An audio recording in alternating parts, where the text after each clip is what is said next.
Good afternoon, or morning, should I say, from Scott Bray Field. No, it's afternoon now.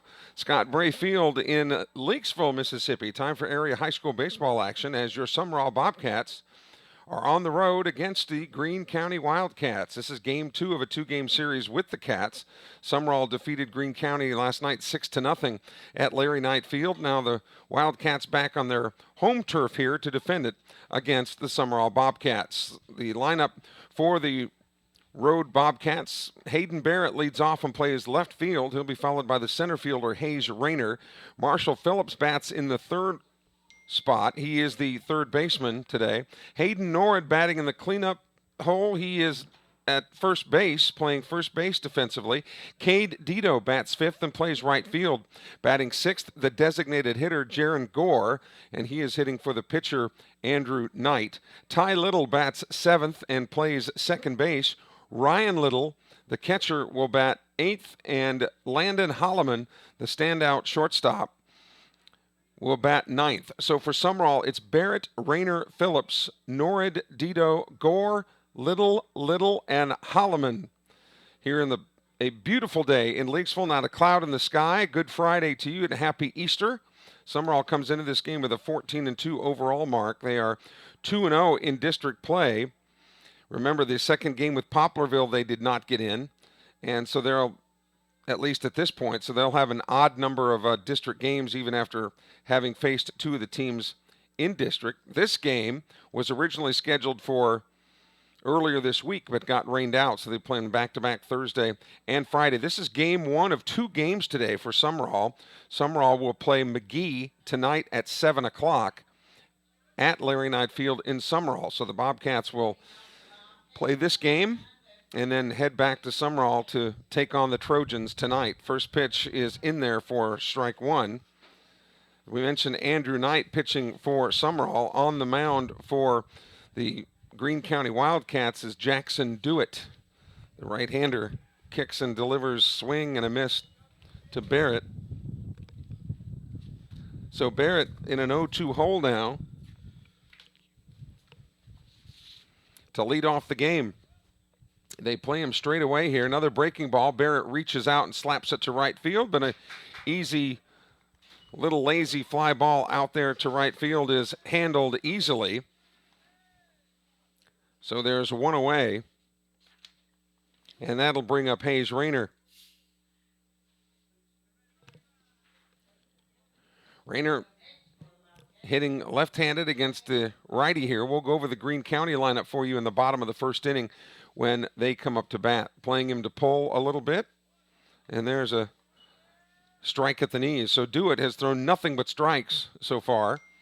You see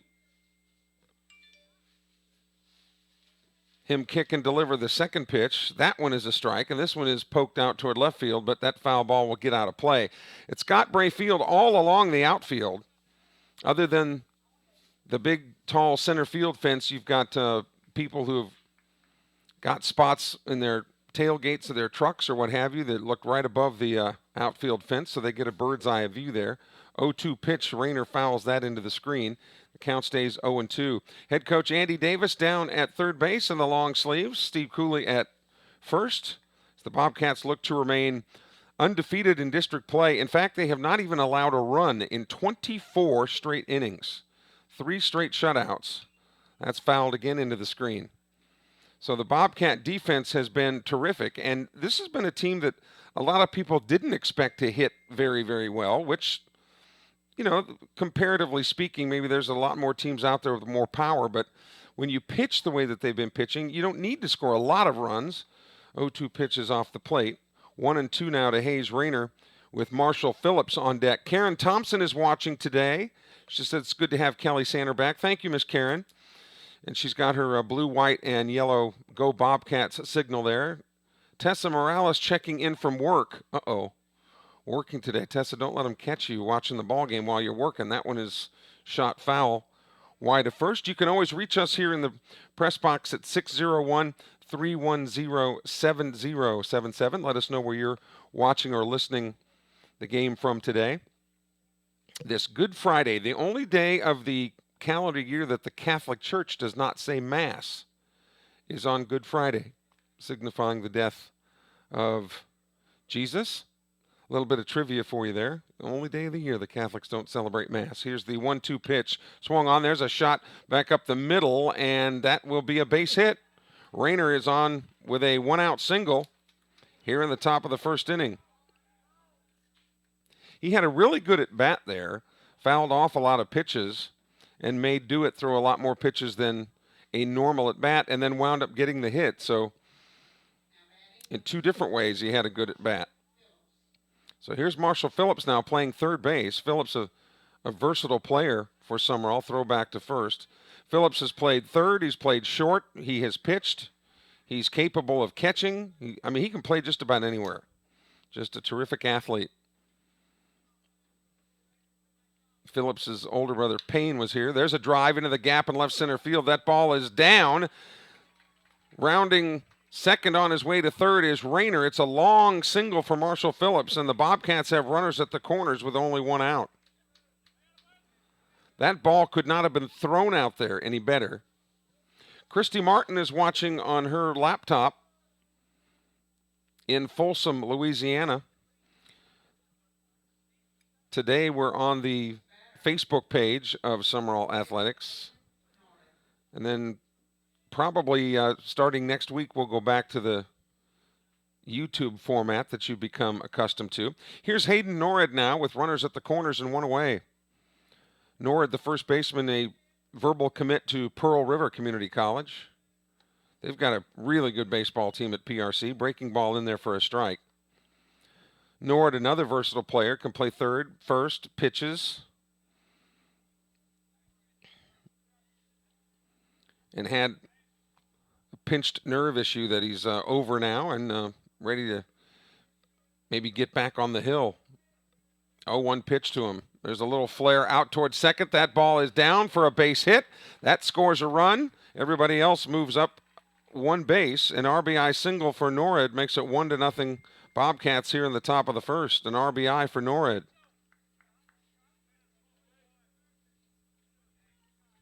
So 12 comes through. Miss Shirley Haddix is watching from her home as the Wildcats call timeout. Of course, the only advantage that Miss Shirley has in a road game is no foul balls from Larry Knight Field will go plopping into her front yard, as she's parked. Her house is right across the street from the field. So here's Cade Dito now. Dito, a two-sport athlete, also plays football. He's played quarterback. He's played wide receiver. He's played different positions for Shannon White, and now patrolling the right side of the outfield for Andy Davis. Runners at first and second, one out here in the top of the first. Sumrall leads 1-0. Barrett with a soft contact line out to right field. Then a single by Rayner. There's a strike. A long single by Phillips moved Rayner to third, and then Rayner scored on the RBI single by Norrid. Runners at first and second, one out. Jaron Gore, the designated hitter, on deck for the Rawcats here in the top of the first. Jaron Gore making the most of his opportunities when he's been in there. Levi Odom, the winning pitcher in last night's game, he's got this game off. He threw a good number of pitches last night, so he'll get the rest here in game one. And I say game one because, again, 2 games today for Sumrall. They play here this afternoon, and then tonight at Larry Knight Field, a scheduled 7 o'clock start against the McGee Trojans. And we'll have that game for you here on the Facebook page. The 0-1 pitch. Breaking ball, swing and a miss. So 0-2 now to Cade Dito. After the game tonight with McGee, the Bobcats will take the rest of the Easter weekend off. That's a pretty standard fare for the high schools across the state. Really, not a lot happens on Easter weekend. Even the NASCAR guys take the weekend off. Beautiful fastball right down the middle of the plate that caught Dito. He was looking for something that moved. So a strikeout for the second out of the inning. And here's Jaron Gore.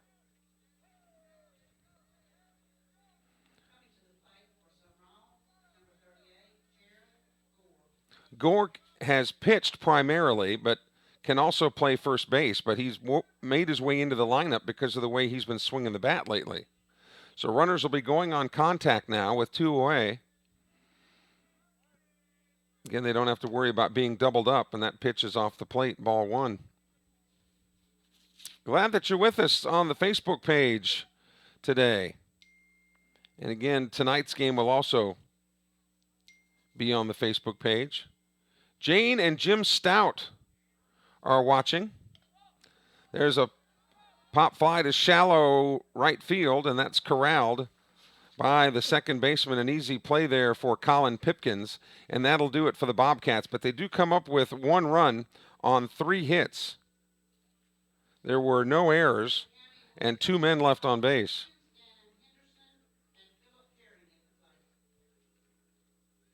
So 1-0, Sumrall. Let's go over the Wildcat batting order for you now as you see Andrew Knight begin to warm up with his battery mate, Ryan Little.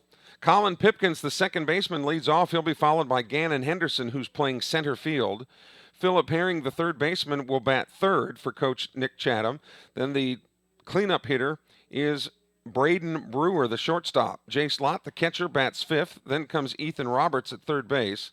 Jackson Dewitt, the pitcher, will hit for himself, which Jackson Dewitt, isn't that a tax preparation? Or no, it's Jackson Hewitt, I guess. Jackson Dewitt will bat for himself in the 7th spot. Then comes Cameron Dunham, the designated hitter, and rounding out the batting order for the Wildcats is Parker Arrington, the left fielder. So again, it's Pipkins, Henderson, Herring, Brewer, Lott, Roberts, Dewitt, Dunham, and Arrington for Greene County. Is Andrew Knight, whose dad, Larry Knight, was the longtime coach at Sumrall, now at Jones College. Used to be Jones Junior College back in the day, but now Jones College. And the man after which the field is named, Larry Knight Field. Bobcats looking to continue that shutout string of innings, 23 straight. They have not allowed a run, and 3 straight shutout ball games. We mentioned Jim and Jane Stout listening. Hayden Norrid's grandparents are watching from North Carolina. That's the good thing about this. I thought this internet thing was going to be a fad at first, but I think it's here to stay. That pitch is high and away, ball 1.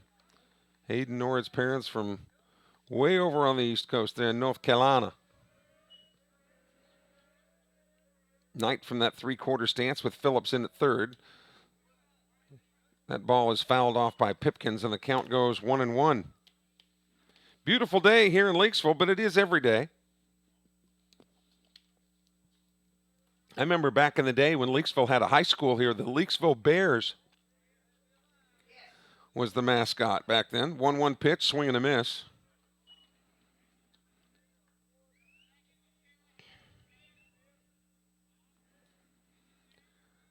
Not a whole lot of wind to speak of. The Bobcats playing Pipkins to pull just slightly. The 1-2 pitch is off the plate, 2-2 now. So Andrew Knight kind of, once he releases that ball, kind of pops up in the air and comes back down. We'll set the Sumrall infield and outfield for you after this pitch. The 2-2 offering, swing and a miss. He got him on strikes. Pipkins goes down, 1 away, base is empty. So for the Bobcat infield, you've got Phillips at third, Holloman at short, Little at second, and Norrid at first. Sibley and Odom both have the day off for Sumrall. Here's Gannon Henderson now, the center fielder, righty versus righty, the matchup. Knight kicks and delivers. That one's high, ball 1. The outfield for Sumrall, in left field, Hayden Barrett, Hayes Rayner in center, and Cade Dito in right. That's been pretty standard fare for the Lamar Countyans pretty much this year. They're playing Henderson to go the opposite way just slightly. The 1-0 pitch puts the bunt down, right back to Knight, fields it, and lobs over to first for out number 2. So Henderson out on the 1-3 putout. Base is empty, 2 outs, and that'll bring up Philip Herring, the first baseman.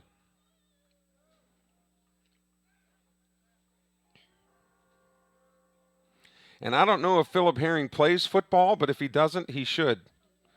This is a big old kid. That pitch is off the plate, ball one.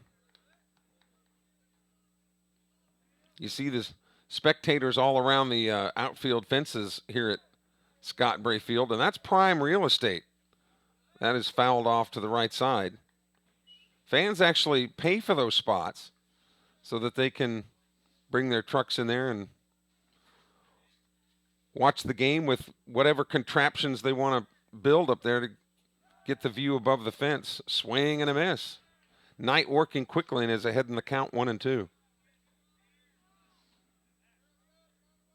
Sumrall plays Purvis next week in district play. 1-2 pitch is low. 2-2. Sumrall and Purvis projected to be right in the thick of it at the end. That Purvis series is always big from district standpoint, but also because both teams are from Lamar County. 2-2 pitch swung on and lifted foul out of play to the right side. Should Herring reach, then Braden Brewer, the shortstop, would come to bat.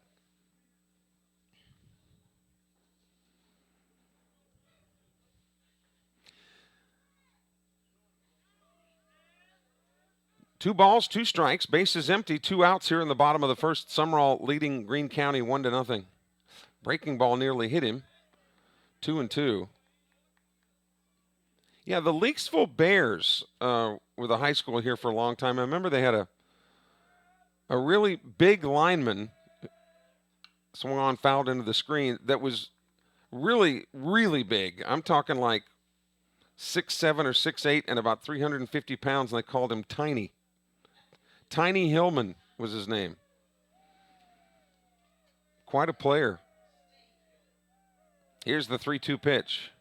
Swing and a miss. He struck him out. So Knight gets strikeouts, 2 of the 3 hitters he's faced, and the Wildcats go down in order. At the end of 1 here in Leakesville, it's the Bobcats 1, the Wildcats nothing. Back in a moment, you're watching Sumrall Bobcat Baseball powered by Dandy Dan's.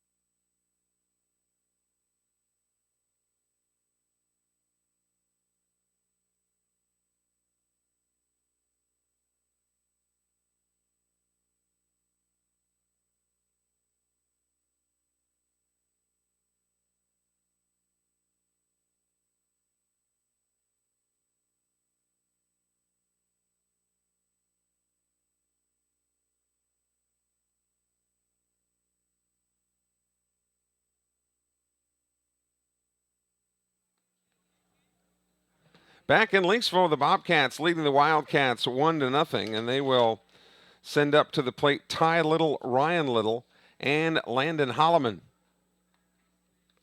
We want to thank our sponsors for making our games possible. Water Company of America and Jacob Schemper. We thank them for joining us as a new sponsor on our webcast. Also, Recommended Collision Repair. Actually located closer to Purvis, but it'll certainly help you. Bunt is put down here. The Wildcats suspected it, but Ty Little streaking down the baseline. He's out by a step. So 5-3 on the putout, 1 away. But you have to give credit there to the third baseman, Ethan Roberts, because he was looking at the feet of Ty Little, and as soon as he squared around, he took off toward the plate. Otherwise, they would have never gotten him. Here's Ryan Little now, the catcher. Breaking ball inside. Rainforest Car Wash is the place to go to get your car, get all that pollen off of it and get you ready to go. And don't forget, you get a free car wash with any oil change at Rainforest. That's off the plate. Real South Hunting, we thank them for their continued support. And the Casey Long Alpha Insurance Agency is on board. We thank Casey Long. Here's a little fist soft pop to the infield. routine out, and there's one away as Ryan Little pops out. No problem there for Braden Brewer, the shortstop. 2 up and 2 down.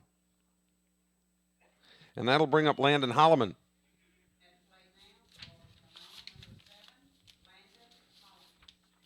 Also thanks to ComSouth in business communications for a long, long time. And they've been in the business of communicating with businesses for a long time. Breaking ball fooled him in there for strike one.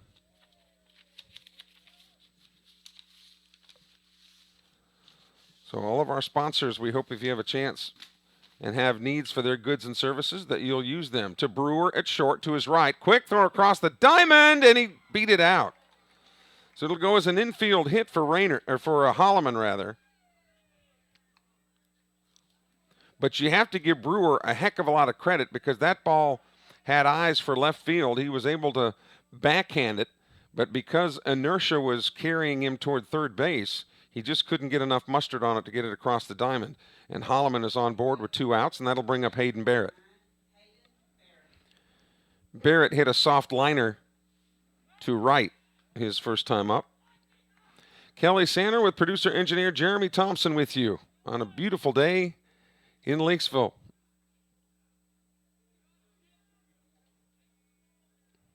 Throw again over to first base. Landon Holloman, people have kind of joked with me. They said, man, how much are the Hollomans paying you to talk up their kid? I said, nothing. That kid has got some of the quickest, softest hands I've seen around high school players around here in a long time. Called strike there to Barrett, and he's in an 0-2 hole here. Sumrall leads 1-0. Throw again over to first.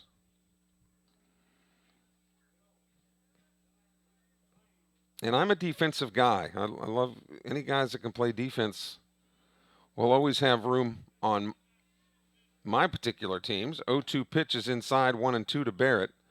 Barrett nearly did some yard work last night, almost knocked it out of the ballpark, just short of a grand slam in Sumrall's 6-0 win last night.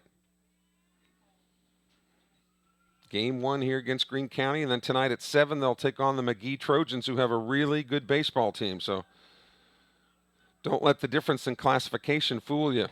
1-1 is the count to the batter.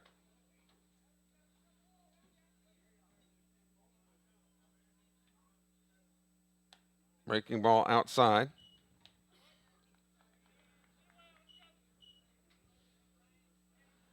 So 2-1 now. 2 balls and a strike.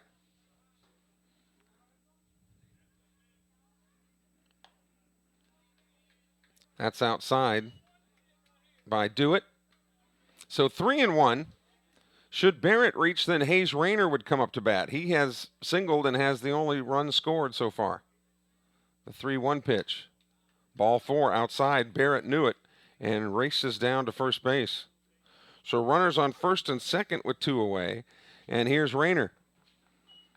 Should he be able to single here, Holloman would most likely score.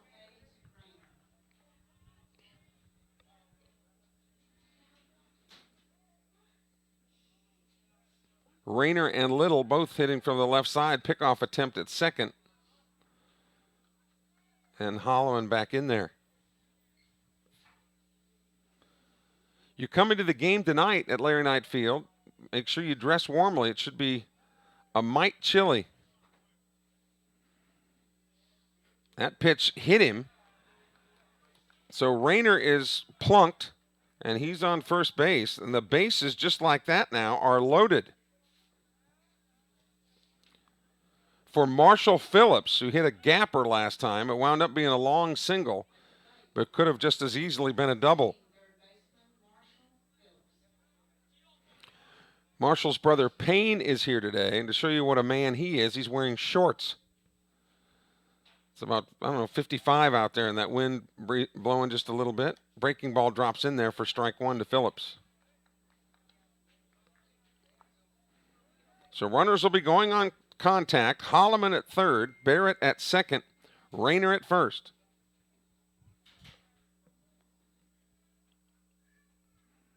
Carousel will be moving on any type of hit. Swung on. This ball is lifted toward right field. That ball is well hit, but being tracked in right field. The catch is made, and that retires the side. So for the Bobcats, no runs on one hit. There were no errors, but 3 men left on base. We go to the bottom of the second here in Leakesville. It's the Bobcats 1, the Wildcats nothing. You're watching Sumrall Bobcat Baseball, powered by Dandy Dan's.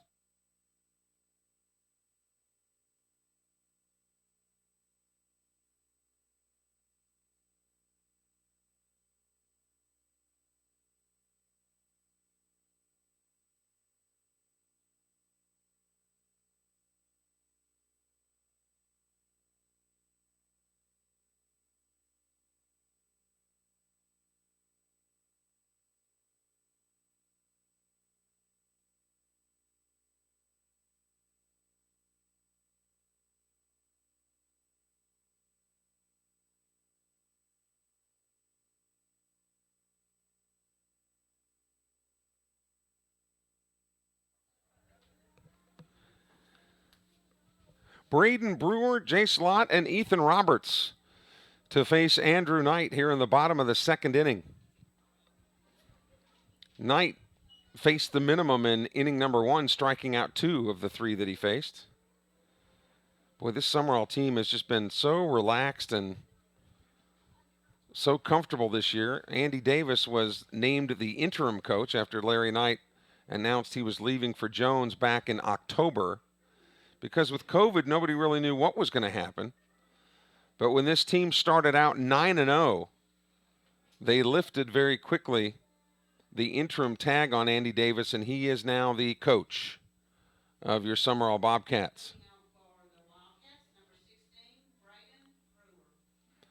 So here's Braden Brewer now, the outstanding shortstop for the Wildcats. First pitch is a strike at the knees. Andrew Knight has been working consistently the fastballs and then the benders off the corner. Sumrall defense has Brewer played straight away here. There's that breaking ball we talked about, strike 2. The Sumrall pitching has been superb, and in the 157 years that I've covered high school baseball, this is the deepest and most talented pitching staff I have ever seen. That's fouled out of play, 0-2. You've got Knight, you've got Odom, you've got Sibley, you've got Phillips, you've got Norred, you've got Gore, you've got Morales. The list goes on and on. And normally high schools are lucky to have 1 or 2 guys that can go. 0-2 pitch, high fly ball to right field. Dito underneath it makes the catch for out number 1. Outfielders Dito and Hollinghead are both having a little bit of trouble with that wind. They initially start back, but then find themselves having to race in. So that wind shifting, sometimes blowing out, sometimes blowing in, and here's Jay Slott, the catcher.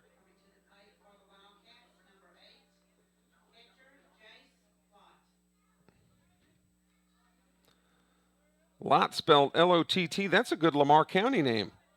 Plenty of lots in Lamar County, and there's a shot foul out of play.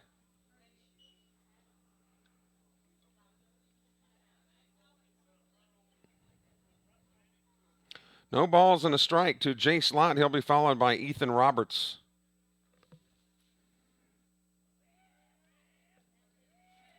The 0-1. There's that beautiful 12-6 breaking ball in there for strike 2. When Andrew Knight has that curveball working, it's almost not fair. It comes up there looking like a fastball and then drops off the edge of a table when it gets to the plate. 0-2 pitch. Got the fastball there and it was up, but fouled it off. Lott would like to have that one over again. Base is empty, 1 out here in the bottom of the second inning. Sumrall leading Greene County 1-0.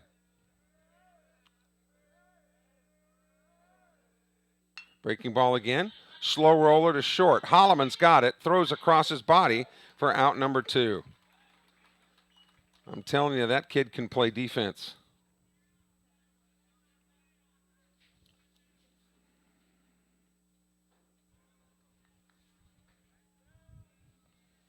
Here's Ethan Roberts now, as we mentioned. We also talked about Holloman at shortstop. As I've mentioned, the quickest and softest hands I have seen in a long time. Chase Llewellyn was probably the last guy that would compare to Sumrall fans as far as his hands, how soft and how good he is defensively. There's a strike to Roberts. The rap on Holloman is that he's got to improve in his hitting a little bit, and of course he's got to put on some weight and gain a little muscle, but that'll come with time. Here's the 0-1 pitch. Breaking ball missed, 1-1. And really, if a shortstop happens to be a good hitter, that's a bonus. Usually they're there just to play defense, and he hit Ethan Roberts. So the Wildcats have their first runner with 2 outs here in the second inning, and that'll bring up Jackson Dewitt. I don't know if Jackson Dewitt has a nickname, but they ought to call him the Tax Man, you know. 2 away. Dewitt hitting 7th in the order for Coach Nick Chatham. Should he reach, then Cameron Dunham, the DH, would get a shot. Knight kicks and delivers a fastball strike right there for strike 1. Major League Baseball now underway as well. The teams that did not open the season yesterday are opening the season today. The Braves out of the gate with a loss in game 1. Here's the 0-1. Breaking ball missed. Bad news is the Braves lost. The good news is there's 161 more games that they can straighten things out. My Tigers won yesterday in their opener, so they've won about 1/10 of the games they'll win all year. Here's the 1-1. Off the fist fouled again, 1-2 now. Knight ahead in the count. A ball and 2 strikes.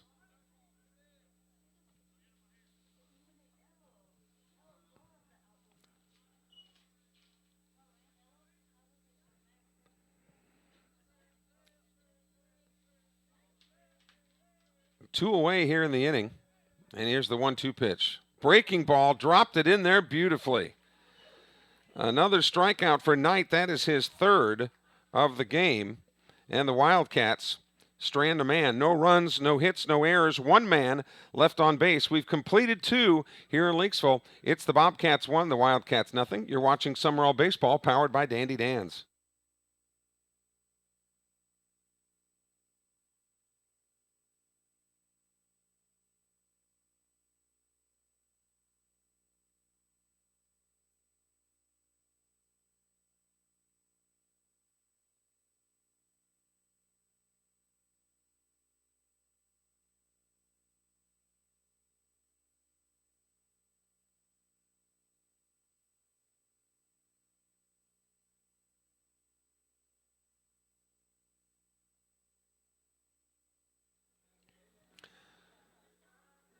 So Jackson Dewitt goes back to the hill for the top of the 3rd. He will face Hayden Norrid, Cade Dito, and Jaron Gore. One of our sponsors, Dandy Dan's, with 2 locations to serve you, both in Sumrall and in Bellevue.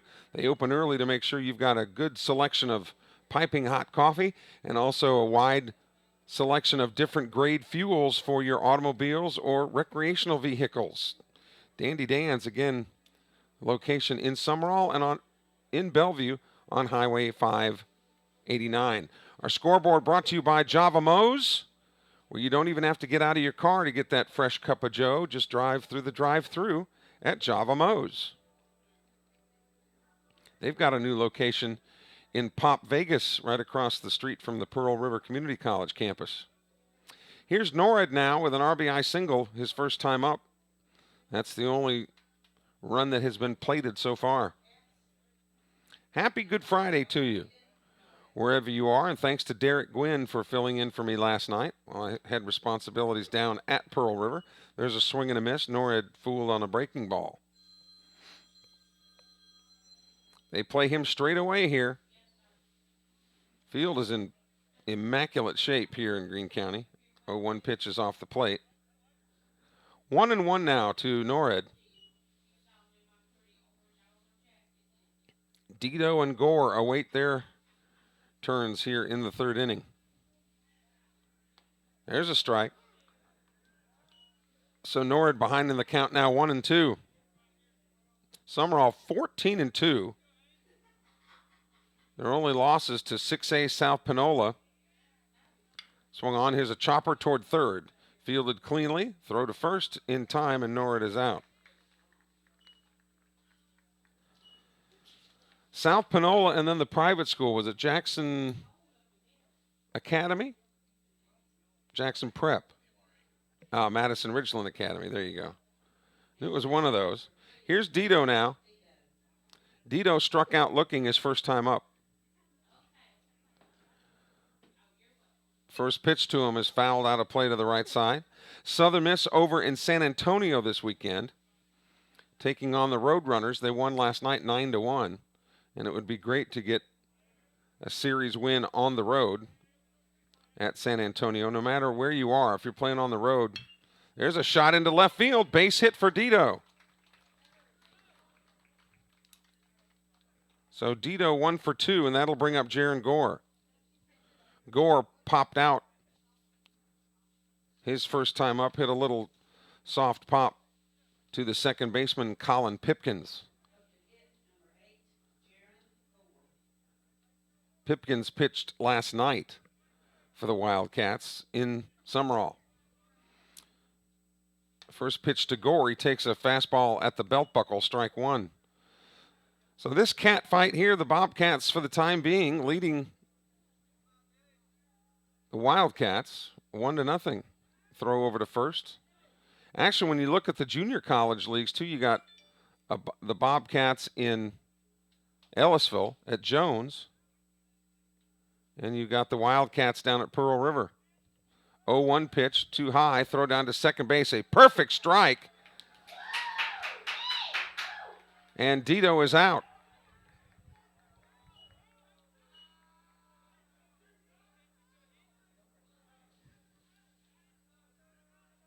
So 2 outs, base is empty. And you have to credit Jace Lott with a spectacular throw that was right on the money.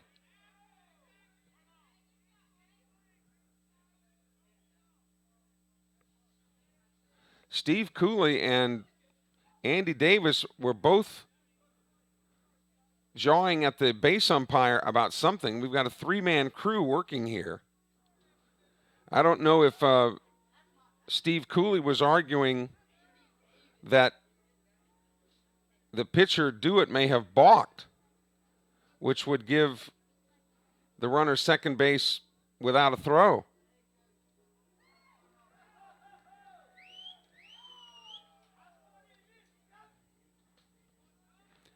But it doesn't matter what the discussion was about. The only opinions that matter are the men in black, and they say out at second base. So base is empty with 2 away. And meanwhile, back at the ranch, Jaron Gore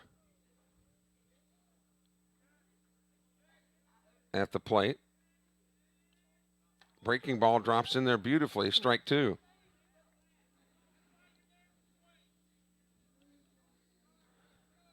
Ty Little is on deck. Gore hitting in the 6-hole for Andy Davis. Here's the 1-2 pitch. Swung on, a little shot right to first base. Good job by Gore trying to go the opposite way. The pitch was on the outer half of the plate, but Philip Herring was there to stab it for out number 3. So the Bobcats, no runs on 1 hit. There were no errors and nobody left on base. We go to the bottom of the 3rd inning here in Leakesville. It's the Bobcats 1, the Wildcats nothing. You're watching Sumrall Bobcat Baseball, powered by Dandy Dan's.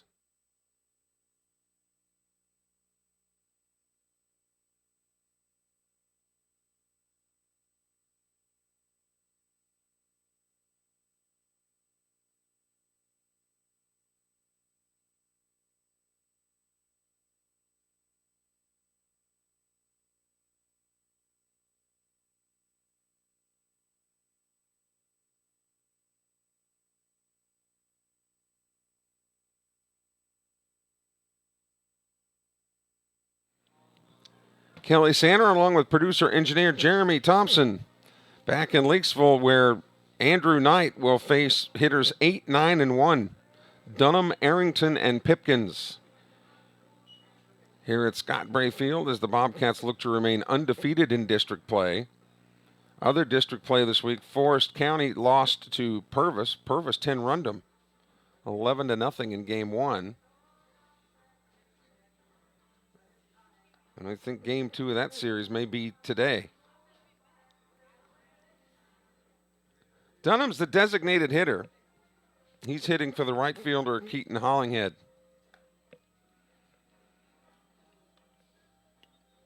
Couldn't ask for a nicer day, and to me, this is just the right temperature. I know a lot of people will think this is a little bit on the cool side, but I will take this over 90 degrees with 80% humidity any day of the week. And twice on Sundays. So here's Dunham, who spells his... Usually people spell Dunham D-U-N-H-A-M, but he spells his D-U-N-N-A-M.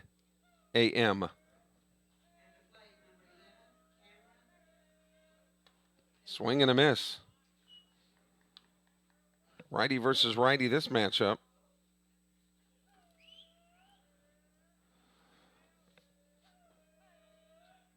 0-1 is a fastball strike at the knees. Boy, Andrew Knight working like he's got a date tonight. He gets the signal and goes. 0-2 the count.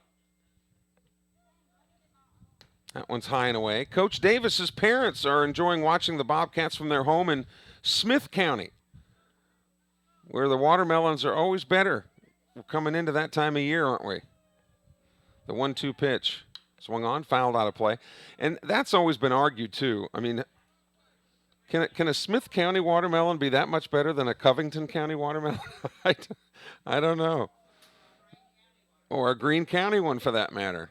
Here's the 1-2 pitch. Breaking ball missed, 2-2. But whoever started that marketing ploy in Smith County, it sure has worked, because lots of times people won't even buy them if it doesn't say they're from anywhere other than Smith County. 2-2 pitch, low, 3-2. Well, this Dunham is a big kid, too. He's the DH. Full count pitch coming. Swing and a miss. Knight struck him out. And Knight knew it once he let that pitch go that it was a good one.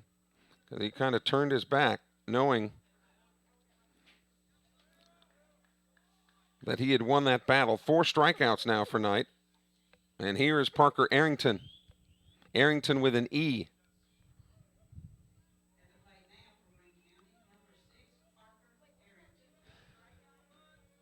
Talked about how Dunham, there's a little lazy fly ball out toward left field. Barrett waiting on it and puts that one in his back pocket for out number 2. Soft contact fly to left, 2 up and 2 down. Talked about how Dunham spells his name D-U-N-N-A-M, Arrington with an E, E-R-R-I-N-G-T-O-N, when most people with the name Arrington spell it with an A. We go back to the top of the order, and here's Colin Pipkins.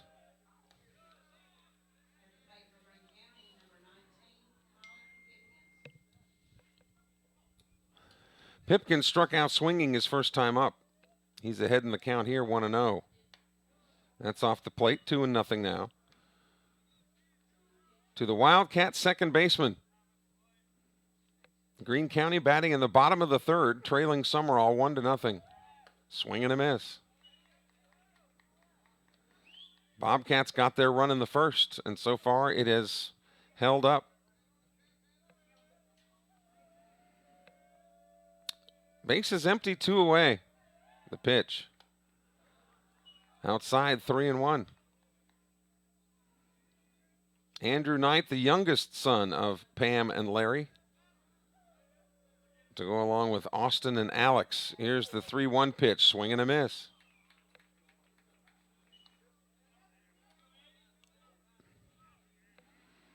Colin Pipkins,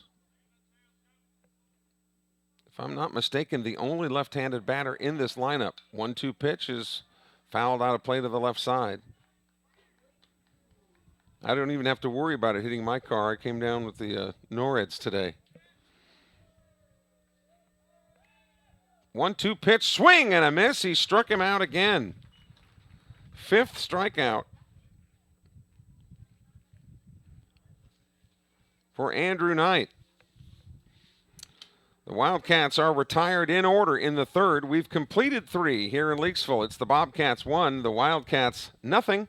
You're watching Sumrall Bobcat Baseball, powered by Dandy Dan's.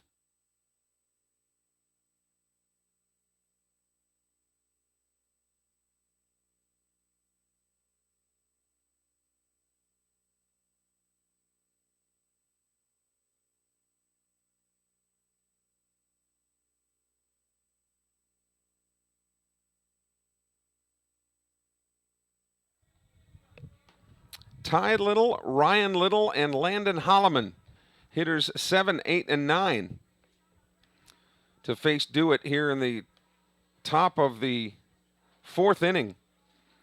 One of our sponsors is your State Farm insurance agent, Stacy Clark, with an office in Prentice.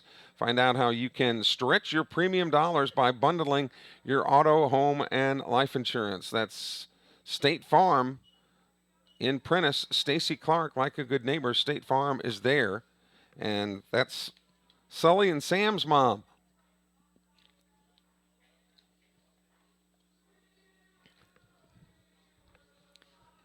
The Bobcats got their run in the first. We mentioned that Hayes Rayner, after a flyout by Barrett, Rayner singled.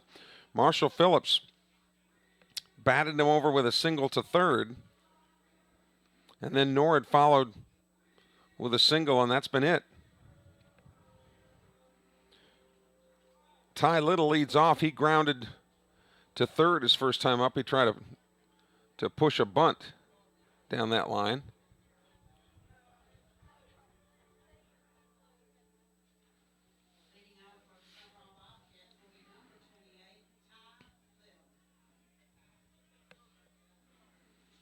First pitch to Little here in the 4th.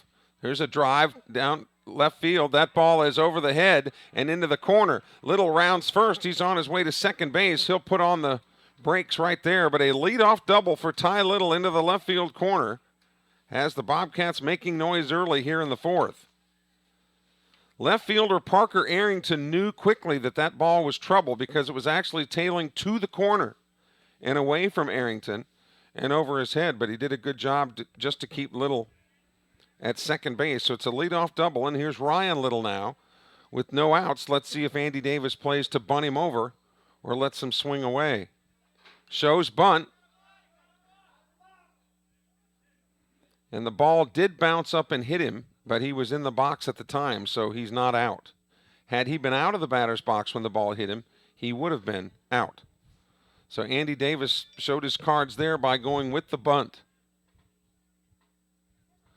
We'll see if he does it again. The number 9 hitter, Holloman, is on deck.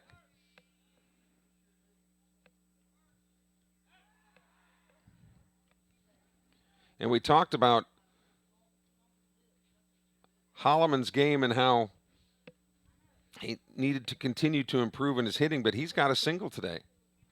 His first at bat, he got a single. The 0-1 pitch. Bunt again and again fouled. Andy Davis folds his arms at third base. That's always frustrating as a coach when you don't think it's all that difficult to bunt the baseball, but the number of guys that just don't do it very well exceed the number of ones that do. And now if he attempts to bunt and fouls it, he's out. So Ryan Little will probably be swinging away here.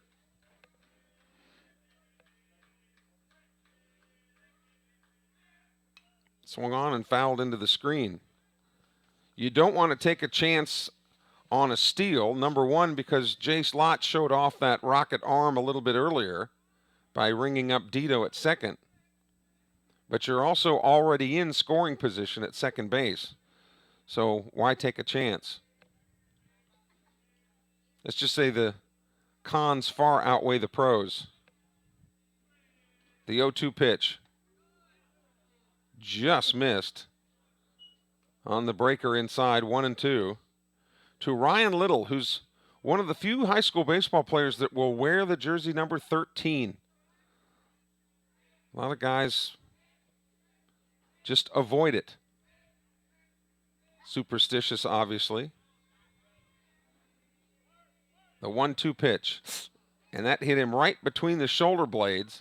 And that'll drive the other coaches nuts when you had a guy in a hole 1 and 2 and then you wind up hitting him. One pitch away from striking him out. Now you got runners on first and second with no outs.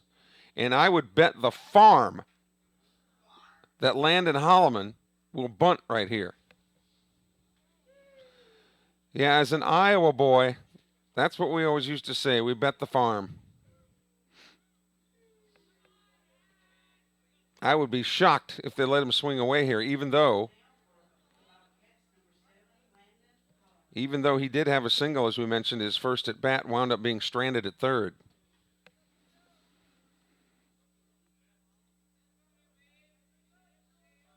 Again, baseball strategy 101 has this guy bunting.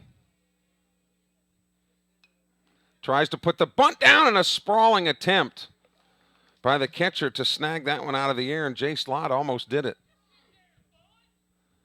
And Andy Davis, a bit disgusted with his hitter, saying, get that bat out in front and bunt the ball.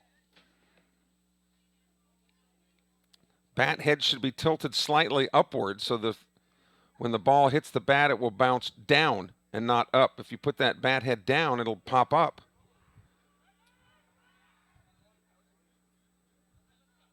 The way Sumrall has been playing defense and pitching, the Wildcats really could ill afford many more runs here. There's no outs, and Sumrall has runners on first and second. Breaking ball, Holloman pulls the bat back on that one. It was not a good pitch to bunt. 1-1 now with the leadoff hitter Hayden Barrett on deck.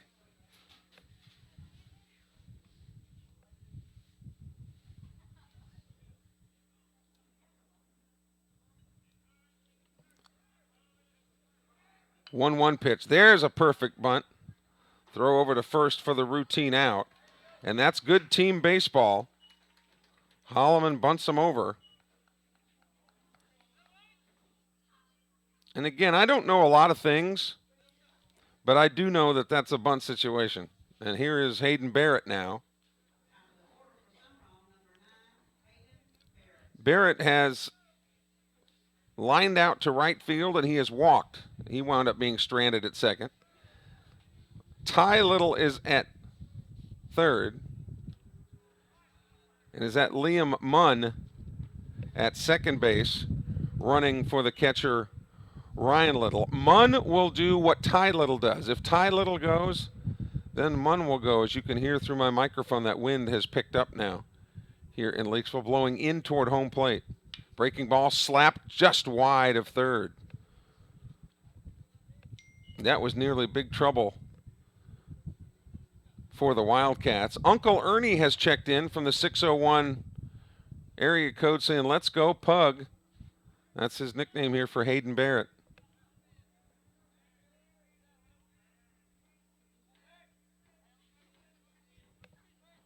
The 1-1 pitch. Breaking ball, slap to third. They'll go to first for the play, and he's out. Runners had to hold because that ball was hit so deeply toward third. So now 2 away. And here's Hayes Rayner. Boy, that wind coming through the window almost sounds like a kind of a tornado type whirl. But obviously beautiful weather here. Just a little windy now. Here's Rayner. He has singled and scored and been hit by a pitch. Runners on second and third will be going now on contact with 2 outs. And Sumrall bats here in the 4th. First pitch is a strike on the inside corner. Dewitt and Knight have been the only pitchers that each team have used, and of course, they've both been excellent. 0-1. Strike on the outside corner. So Dewitt working in and out on Rayner is ahead of Rayner now, 0-2. Well, if you're a Bobcat fan, you really want to plate these runs. Runners on second and third.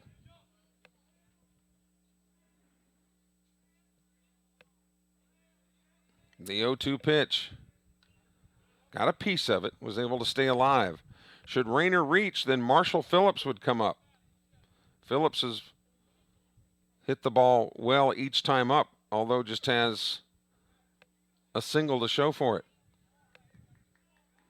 Hayes Rayner from the left side.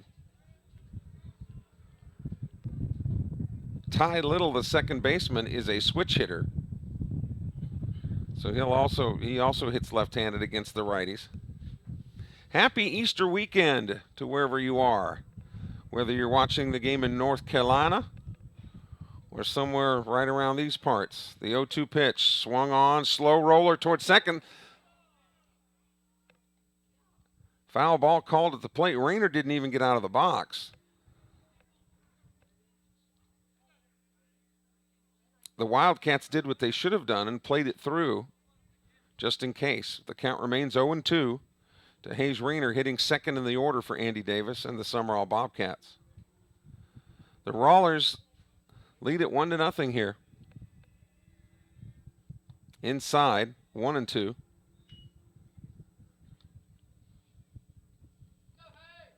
Rayner, another one of these Sumrall guys, just not real big, not real heavy, but man, quick, smart, disciplined. Those will all help you in baseball. 1-2 pitch. Inside, 2-2.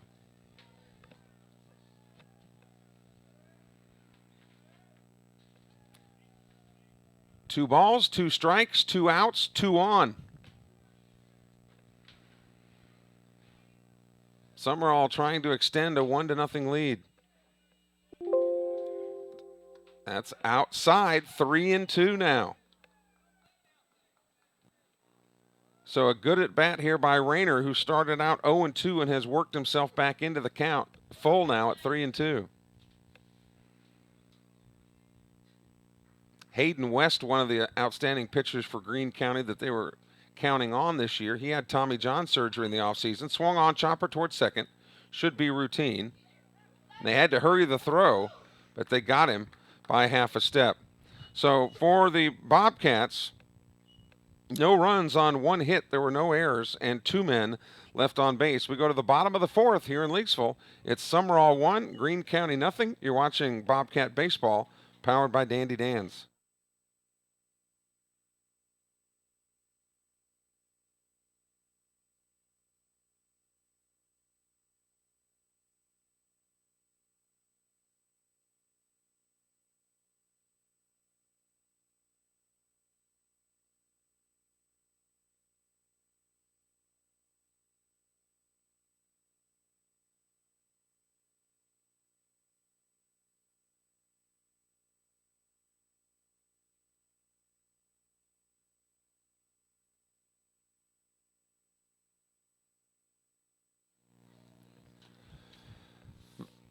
The Wildcats will send up hitters 2, 3, and 4 to see Andrew Knight only for the second time today.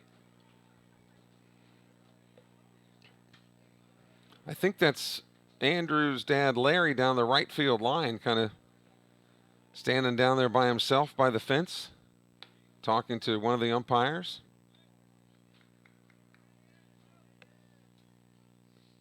And here is Gannon Henderson. Again, he'll be followed by Herring and then Brewer. Hitters 2, 3, and 4 here in the 4th. Knight has struck out 5. He has not walked anybody, but he has hit a man. Breaking ball, beautiful bender in there for strike 1, and Henderson frustrated with himself. He was fooled badly on that pitch. Sumrall defense playing him straight away, the wind blowing in toward home. Breaking ball again. Said he did not go. 1-1 the count. Henderson tried to bunt his way on, but Knight threw him out in his only other at bat. Swing and a miss. Sumrall leading this game 1-0. You'll recall their district win against Poplarville. They beat the Hornets 1-0. 1-2 pitch. Breaking ball away. Andrew with that spring in his step. 2 balls, 2 strikes to the leadoff man, Gannon Henderson. Swing and a miss. He got him on strikes. It was the fastball that got him mainly, although he was fooled on one of the benders. That is now 6 strikeouts for Knight. And here is Phillip Herring, who struck out swinging his first time up.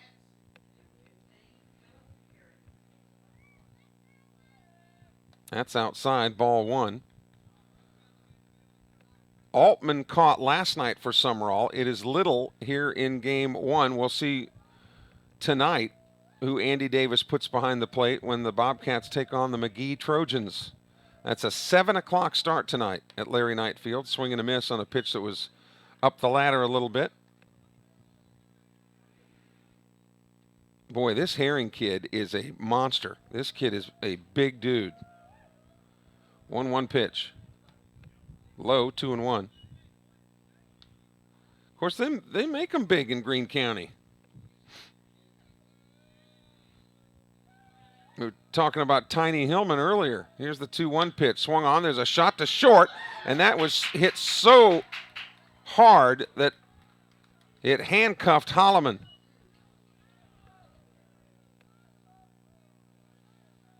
I don't know if they'll rule that a hit or an error, but Herring is on. Boy, that's a tough one because it was hit so hard. But Holloman was there and probably should have made that play. That's just a really tough judgment call. But the bottom line is the Wildcats have a man aboard with 1 out.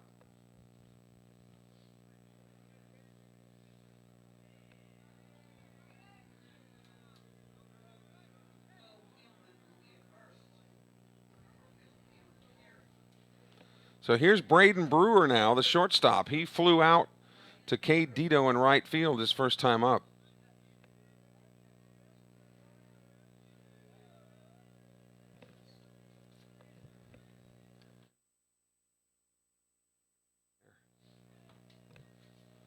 Throw over to first base. Norred over there today, but we mentioned Cross Sibley has played there. Jaron Gore has played there. Andrew Knight has played first base. Knight checks the runner now. And the first pitch to Brewer is a breaking ball that misses inside.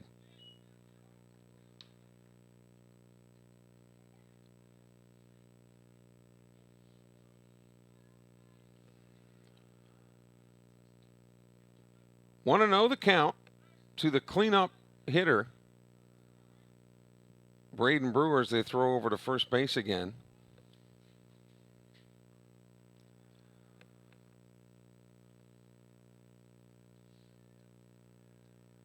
Pretty consistently, the Bobcat defense have played the Wildcats straight away. 1-0 pitch. That's inside. That gets away from Little. And Hillman, the courtesy runner, streaks down to second base. So he's there in scoring position now. Cole Hillman, the runner at second.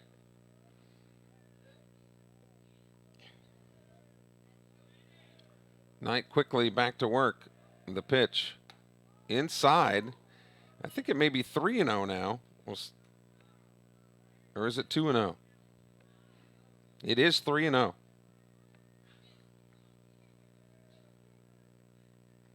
So he'll be on the take. And I smell donuts. Here's the 3-0 pitch. That one's there. Which that strike zone tends to, or is that funnel cakes? I smell one of the two. Funnel cakes are what I'm smelling. I'm like Toucan Sam. I follow my nose. Here's the 3-1 pitch.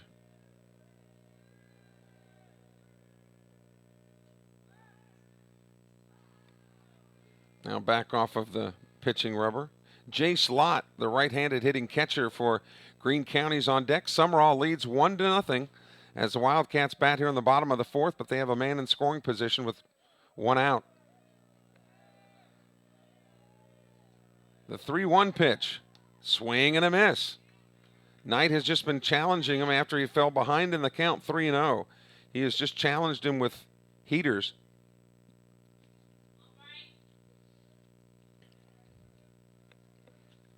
And he has not been able to catch up with any of them.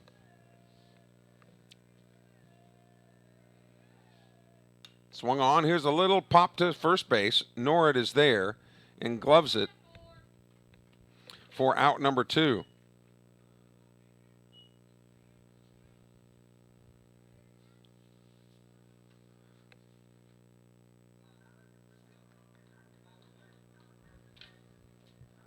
So Holloman, by the way, on that shot by Herring is being charged with an error. It is an error. You could make an argument either way for sure because the ball was hit so sharply, but it has been ruled an error. First pitch, here's a drive down the left field line, but twisting foul out of play. So now Hillman, wonder if he's any kin to Tiny Hillman.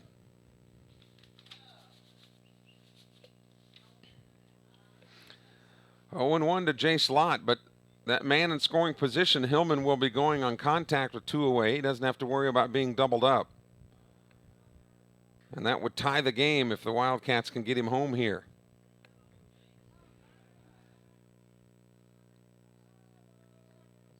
Andrew Knight, knowing that he's a good runner, wants to keep him as close to the second base bag as possible. The 0-1 pitch. Breaking ball way inside. Good job by Little to keep the ball in front of him. 1-1.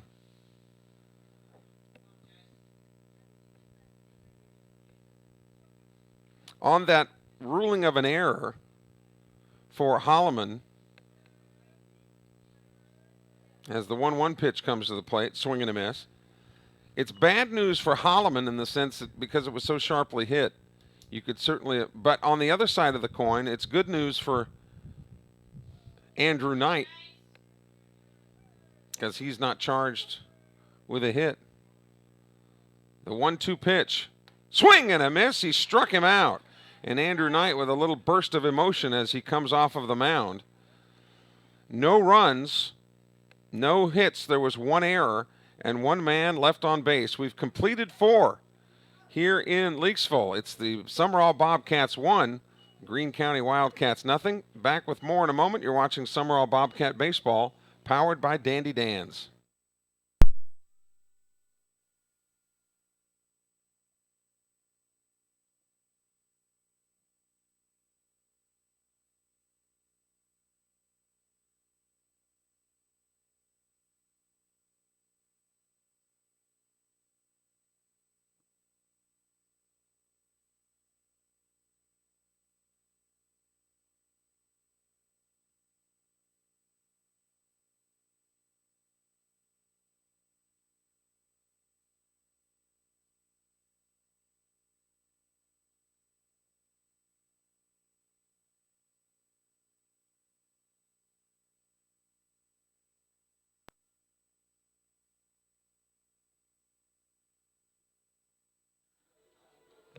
Back in Leakesville, Marshall Phillips, Hayden Norwood, and Cade Dito are the scheduled hitters to go up against Jackson Dewitt as we go to the top of the 5th inning.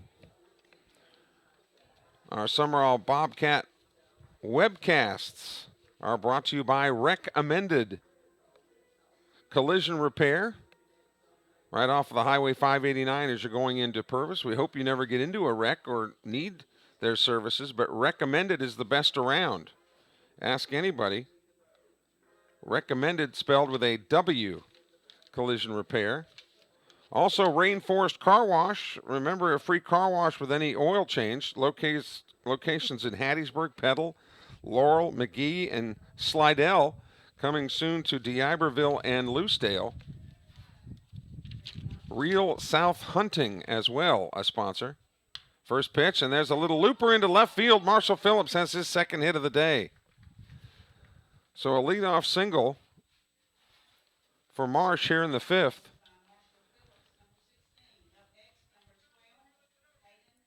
Here's Norad, the first baseman. Casey Long's Alpha Insurance Agency. We thank them for their continued support. And ComSouth Business Communications. They've been in the business of communicating with businesses for 50 years. There's a strike to Norad, who has singled with an RBI and has grounded to third. He's 1 for 2.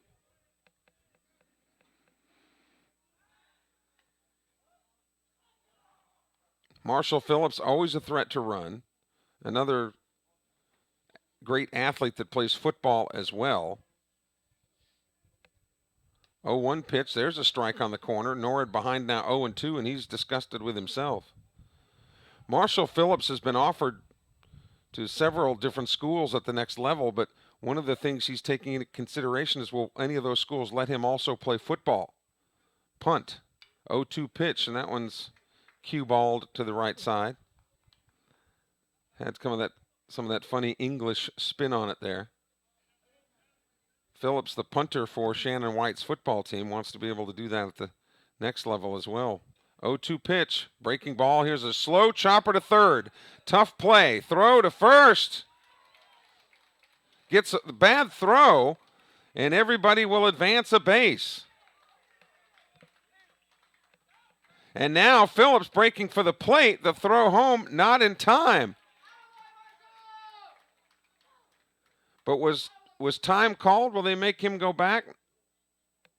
No, I think the throw over at first base went off the wrist of Philip Herring. If you've seen the way this Herring kid is built, it might have done more damage to the ball than his wrist. But that'll be an E5. Phillips' run counts. But the E5 puts Norad at second after that throwing error. Still nobody out here in the fifth.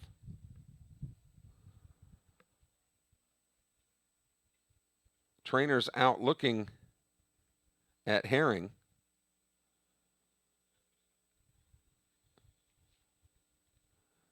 The Wildcat defense had a hard time digging that ball out of the corner after it was overthrown. Steve Cooley now coming across the diamond to talk to Andy Davis and his Bobcats. They are leading 2-0 now.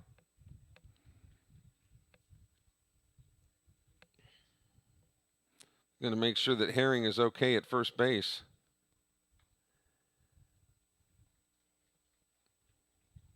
And again, you've seen how big that kid is. You'll give him as much time as he wants before getting this game back going. So here's Dito, 1 for 2 with a strikeout and a single. 2. So 2-0 now Bobcats, and here's the number 5 man in the order, Cade Dito. That wind picks up again. Blowing in toward home. Pickoff play at second, and that ball gets away. Throw to third. Not in time. And Liam Munn, running for Norad, is over at third now with no outs. So now a sacrifice fly would get him home.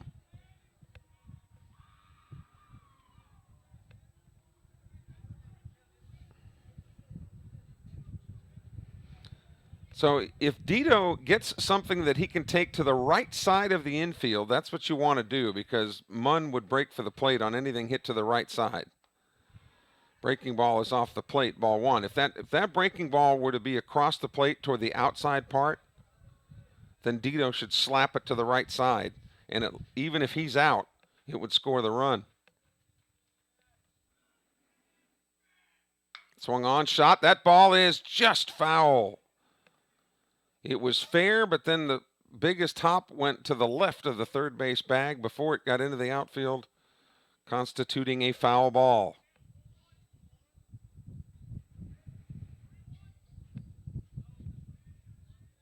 So 1-1 the count to Cade Dito.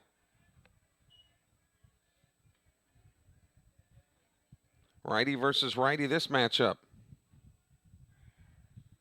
Breaking ball, there it is, hit to the right side, but they popped it up. This will be a tough play. 3 guys going after it, and it drops fair. That is a fair ball. Munn scores.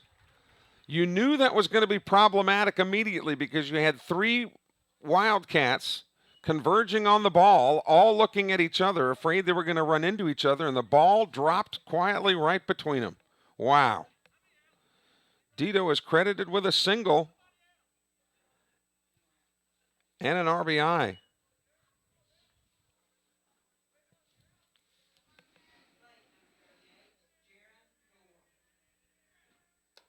First pitch to Jaron Gore is high and away. And that really is a tough play to make in baseball, but when 3 guys are going after it, somebody needs to take charge. But it's just a tough play to make. Swung on, Gore slaps that into left field for a base hit. Dito advances to second. Gore is at first. And the Bobcats, smelling blood now, have got 3 singles in the inning and 2 runs across. And here's Ty Little, who doubled to the left field corner his last at bat.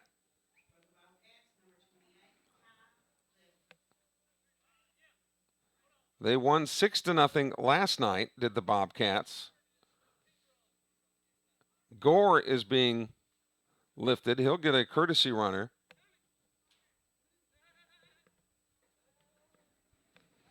Richard Broom will come out and discuss it as Brandon Harrison will come in and run for Sumrall.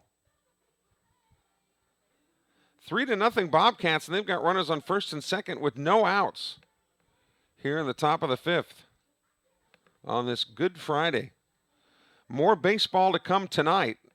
Don't forget the starting time, 7 o'clock. Not a 6:30 start, but a 7 o'clock start. As the Bobcats host the McGee Trojans. If this game was not played today, if it would have been played on schedule on Tuesday, Sumrall would have played 2 games today against McGee and Oak Grove. But Oak Grove also found themselves in a situation where they had to play today. So McGee is the opponent tonight. And again, McGee, a formidable team. Smaller classification, but a very good team. And you would think probably that Cross Sibley would get the start tonight on the mound.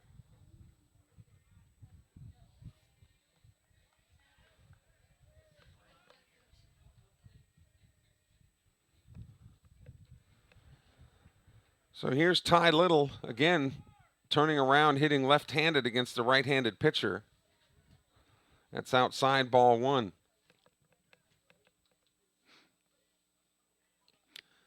Sumrall scored 1 in the first and 2 more here in the 5th and may not be done yet. Swung on. There's a shot into left field. That's the second time Little has gone the opposite way. Here comes the throw toward the plate, but they cut it off.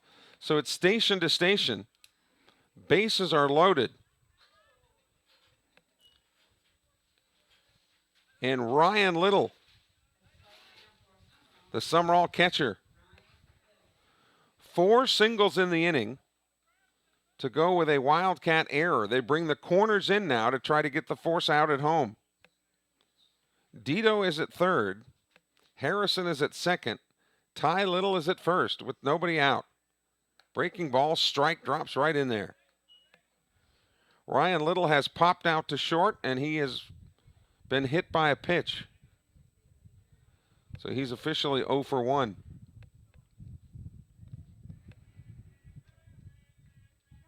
The 0-1 pitch. Strike 2 on a fastball right down the tube. So 0-2 to Little now, and he's got to get busy with 2 strikes. Landon Holloman on deck.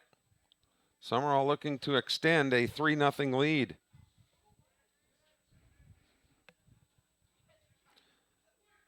Breaking ball, swung on, grounded to third. They'll get the force at home. That's the smart play. That's the benefit of bringing the cornermen in.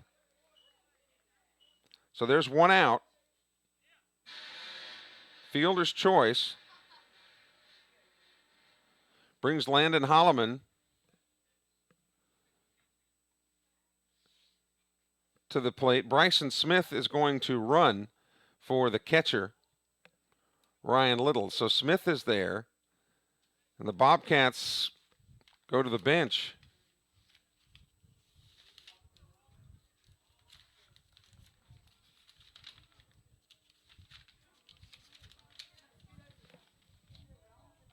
Walker Long at the plate now. And if he were to be a walker in this situation, it would play to run because the bases are loaded. So Walker Long with an opportunity to do some serious damage here. Bases loaded, 1 out. First pitch to him is inside, ball 1. Righty versus righty this matchup. Sumrall leading 3-0. They've left the bases loaded once before today. They don't want to do it again here. 1-0 pitch. Breaking ball. There's a shot inside the line. Fair ball. This scores 1. Here comes Little. He's rounding third to score. Safe at third. And Walker Long with a bases loaded double has made it 5-0 Sumrall. How about that?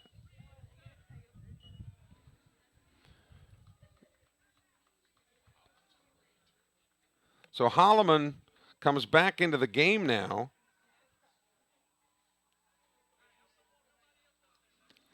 But Long with 2 RBIs.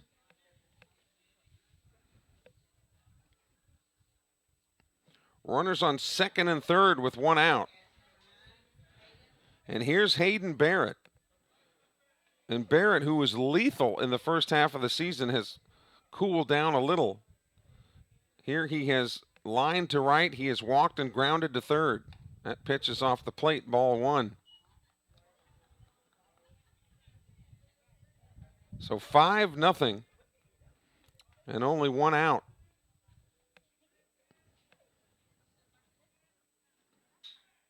That's off the plate, 2-0 with Hayes Rayner on deck. Andrew Knight, it's been so long since they've been out there defensively that Knight had gone to the bullpen just to stay loose. The 2-0 pitch. Strike at the belt buckle. Barrett may have been on the take there. Sumrall batting in the 5th, looking to up the record to 15-2 and 3-0 in the district. The big series with Purvis scheduled for next week. 2-1 pitch, swung on. This is popped straight up, back behind home plate. Will there be a play? And because the wind is blowing toward the press box here, or away from home plate, it actually carries out of play. So 2-2 now to Barrett.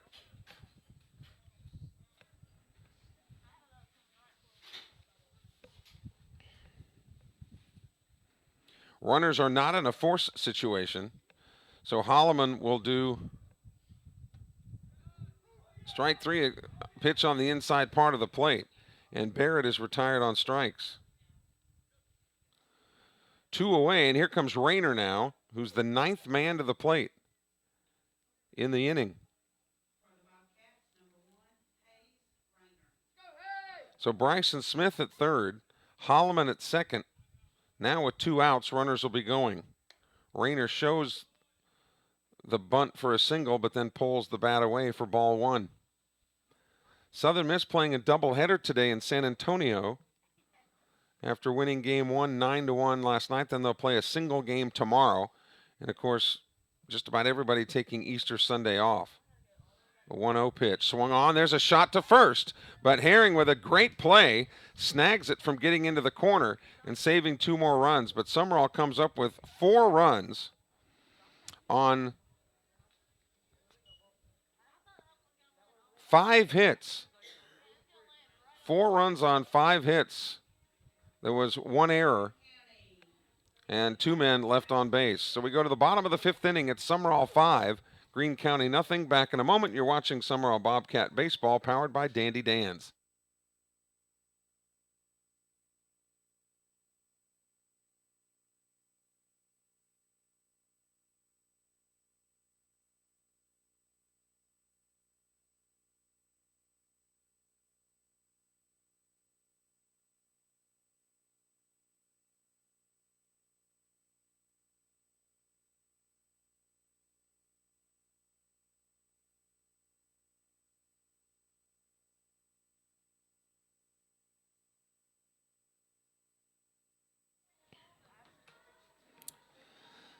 Back here in Leakesville this afternoon, Ethan Roberts, Jackson Dewitt, and Cameron Dunham will be the scheduled hitters for Coach Nick Chatham as the Bobcats lead the Wildcats 5-0.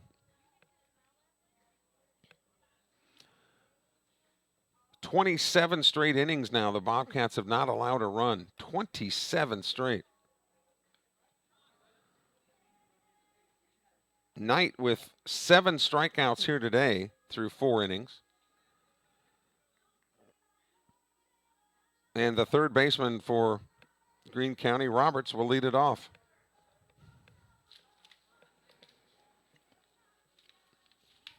The bullpen for the Wildcats getting to work. Braden Brewer, the shortstop, looks like he may be coming in at some point. So here's Roberts. First pitch to him is inside, ball 1. Roberts was hit by a pitch back in the second inning. This is only his second at bat. And we're here in the bottom of the 5th. Swung on, foul right over top of us here.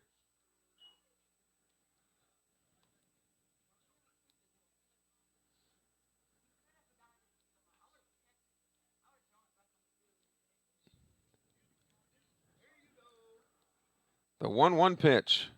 That's off the plate. 2-1 now. I'm trying to think Greene County, the areas that made up Greene County. We talked about Leakesville having a high school. State Line and Sandhill, and McLean. McLean, home of the Ruthie Bolton basketball fame. That check swing foul out of play. 2-2. 2-2 pitch, strike on a fastball on the inside corner. Andrew Knight with another strikeout, his 8th of the day. Out number 1, and here's Jackson Dewitt, who struck out looking his first at bat. Ruthie Bolton, we talked about, she was an Olympic basketball player from McLean. First pitch is high, ball 1, and if I'm not mistaken, Ruthie was one of about, and I'm not kidding here, 18 children? 20. One of 20 children. The 1-0 pitch. That's fouled into the screen.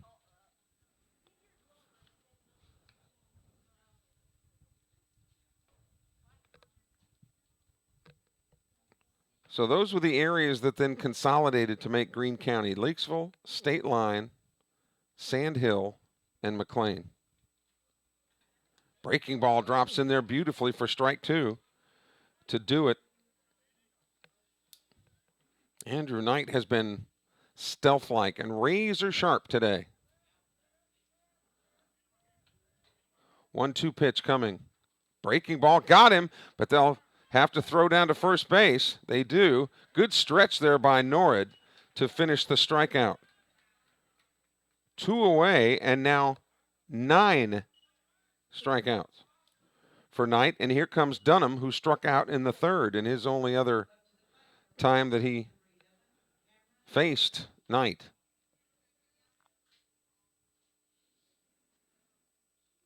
First pitch to him. Swing and a miss. Cameron Dunham hitting 8th in the order. Should he reach, then Parker Arrington would come to bat. Second pitch to him, another fastball and another strike.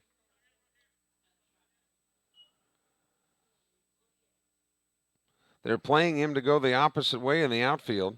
Fastball, swing and a miss. Andrew Knight, nothing but chunking fastballs, and struck out the side.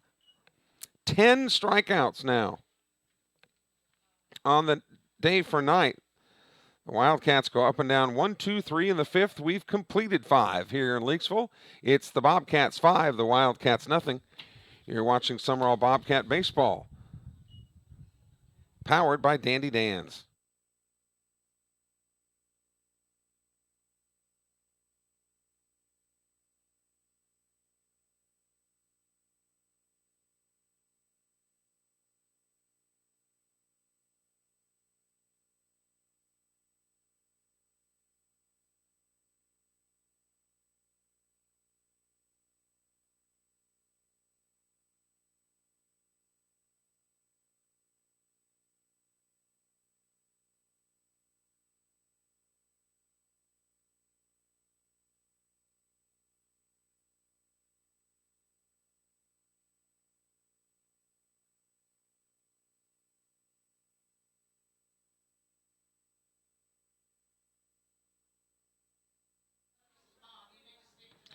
So we go to the top of the 6th inning.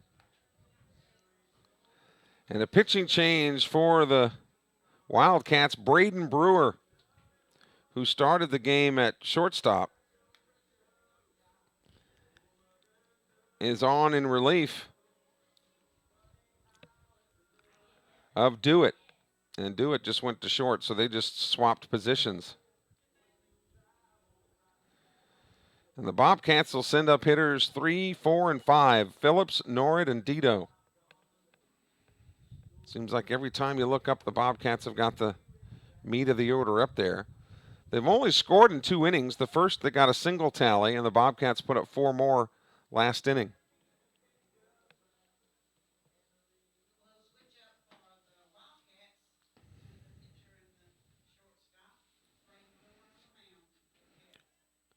Phillips has singled, flown to right, and singled again with a run scored, so he is 2 for 3. First pitch is high, ball 1. The 2-16s against each other here. Brewer for Greene County and Sumrall's 16, Marshall Phillips. The 1-0 pitch.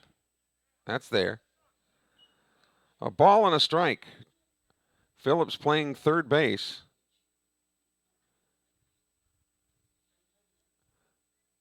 In this game, 1-1 pitch, swing and a miss.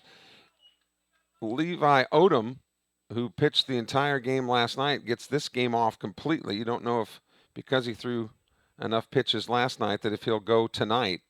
If he would probably play third, and Phillips would go to short. Swung on, a little poke out toward right field, but an easy pop-up. Little soft looper there to Colin Pipkins, who gloves it for out number 1. And that'll bring up Norrid. Norrid is singled with an RBI. He's grounded to third and then reached on a throwing error.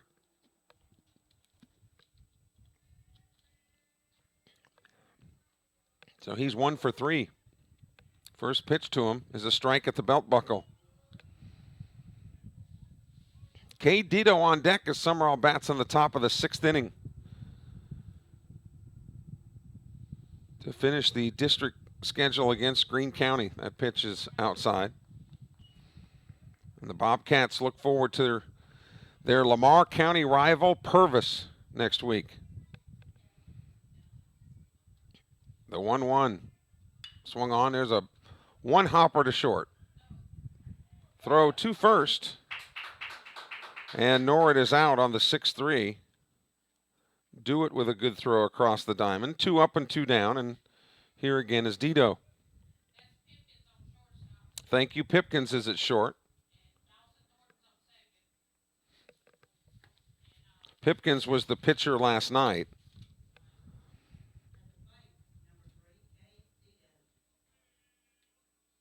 First pitch to Dito. He takes a bender in there for a strike. Dito has singled twice with an RBI. He's also got a strikeout looking. He's 2 for 3. Base is empty. 2 outs here in the 6th. Sumrall leading 5-0. Swung on, fouled out of play to the right. This Sumrall defense and pitching staff has just been almost inhuman.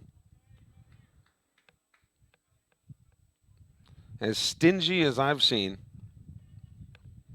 The 0-2 pitch just missed off the plate, 1-2. And Brewer thought he had strike 3. He took one little step toward the dugout. Dito hitting 5th in the order. Swing and a miss. He eventually struck him out. So Brewer with a good job, and Andrew Knight very quickly back out onto the mound. No runs, no hits, no errors. Nobody left on base for Sumrall in the top of the 6th. It's the Bobcats 5, the Wildcats nothing. You're watching Sumrall Bobcat Baseball on the Sumrall Athletics Facebook page.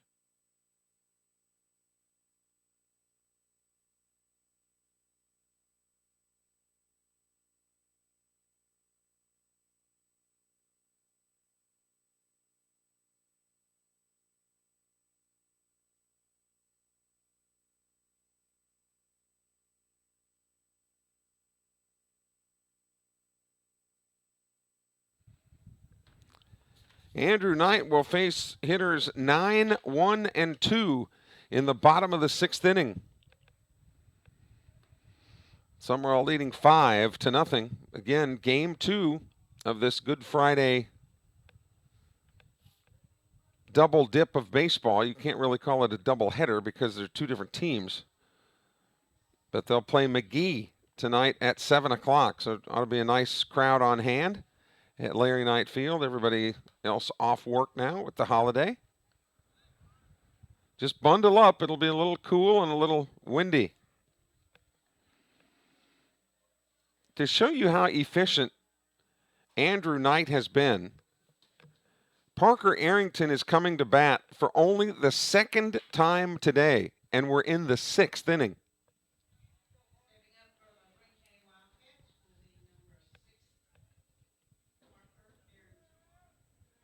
First pitch to Arrington is a strike on the corner. And we're not all that fancy with record keeping up here in the box, but I will bet when it comes to ball strike ratio today, Andrew Knight has probably thrown 75% strikes. That's low, 1-1.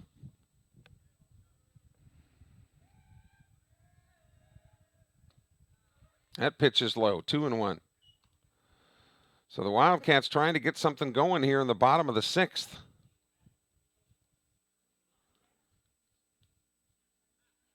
The 2-1 pitch. There's a strike. Fastball on the corner. And when Knight has not been able to get the bender in, which has not been very often today, I'm saying he's gotten it in there a lot, he's been able to rely on the fastball, and it's been plenty good. 2-2 pitch. There's the fastball. Struck him out. That is now 5 strikeouts in a row for Knight, and his 11th of the game. And here's Colin Pipkins, who started at second base, now playing shortstop. Inside, ball 1. According to my records, Pipkins the only left-handed hitter in this lineup right now for Greene County, which could be another reason why Andrew Knight got the start in this game as opposed to Sibley, because Sibley being left-handed would have seen all those right-handers. Here, Knight has had the advantage with all the right-handers and just one lefty. 2-0 the count to Pipkins. Comes right back with a strike, and Pipkins fouls it out of play. Weather a little bit better today than it was Tuesday night on the way down here when they had tornadoes around the area. Terrific thunderstorms. Swung on, fouled again. Today, not a cloud in the sky.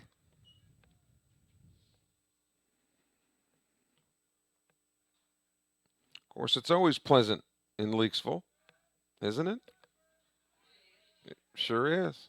Here's the 2-2 pitch. Breaking ball off the plate, 3-2.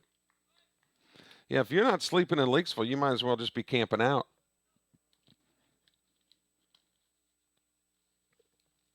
2-2, check that 3-2 pitch coming up from Knight.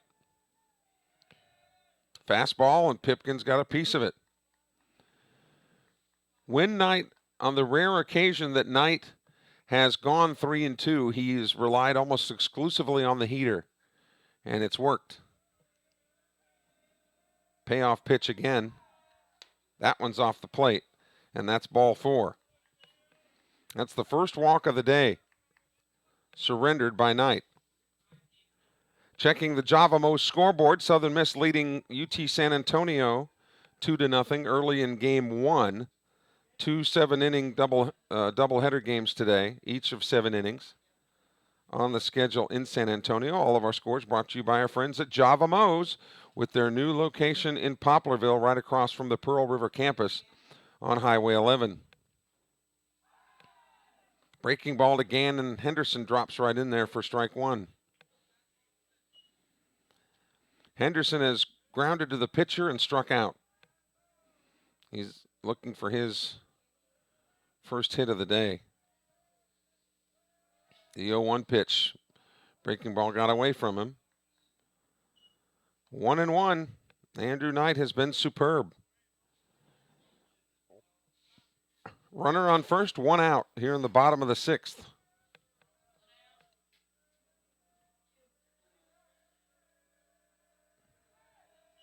Swing and a miss.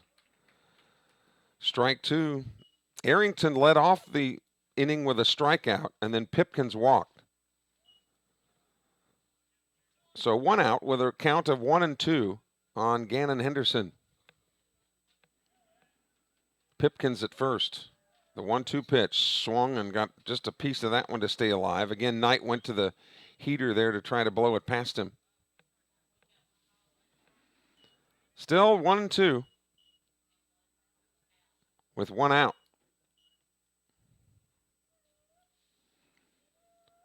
McGee and Sumrall tonight, and then Sumrall and Purvis on Tuesday, weather permitting. And man, have we had to say that a lot lately.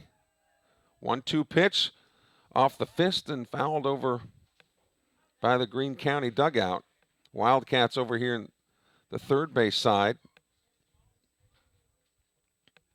underneath their Airbnb. Looks like a little house over here to the left, and the Bobcats in the first base dugout. 1-2, Henderson battling Knight here. The 1-2 pitch. Breaking ball, tried to drop it in there, but it was off the plate. Knight a little bit disgusted with himself.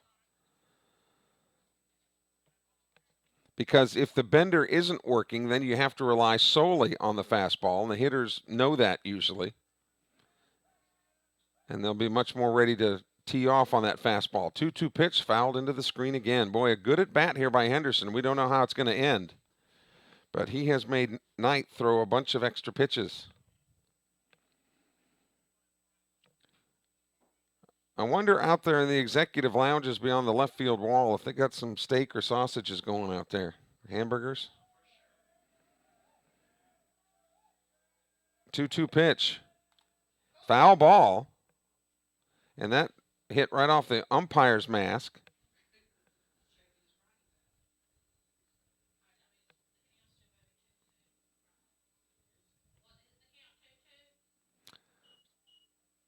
Two balls, two strikes.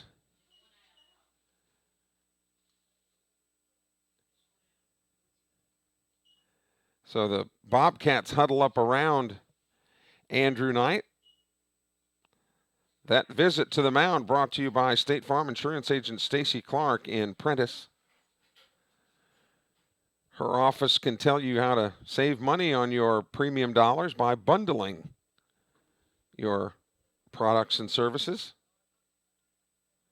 Stacy, even though her sons are out of the Sumrall program, still very supportive of Bobcat athletics. So 2-2 to Henderson as we're back to action. Knight kicks and delivers. Breaking ball, he got another piece of it. Boy, Henderson has really battled. He and Knight are locking horns here. In the bottom of the sixth inning, Sumrall leading 5-0. They got one in the first and 4 in the fifth. Swung on, foul again. This has got to be nearly a 10-pitch at bat.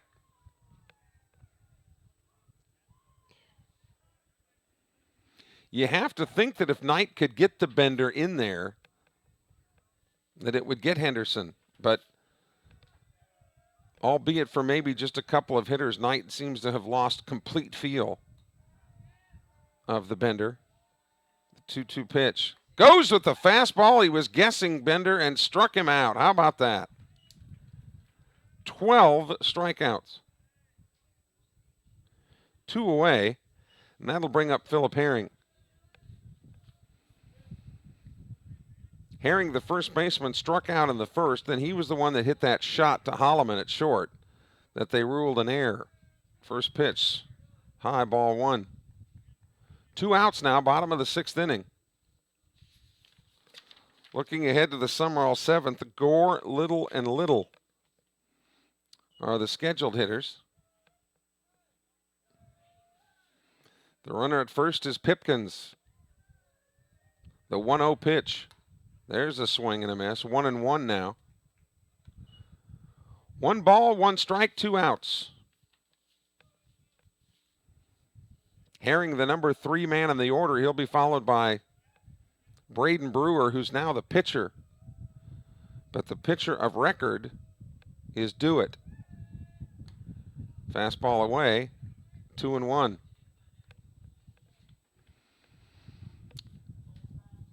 Tonight against McGee, you'd expect to see Sibley, but if not, you got Nora that could go. You got just about everybody can go. And even so, Andy Davis will be very careful about his pitching staff with that big series with Purvis coming up next week. There's a pitch that's low. 3-1 now to Philip Herring.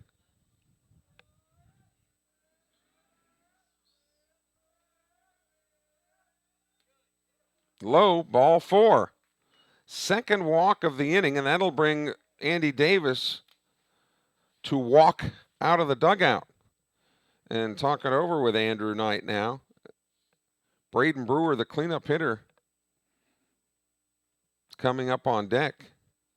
And we have not seen anybody in the bullpen for Sumrall.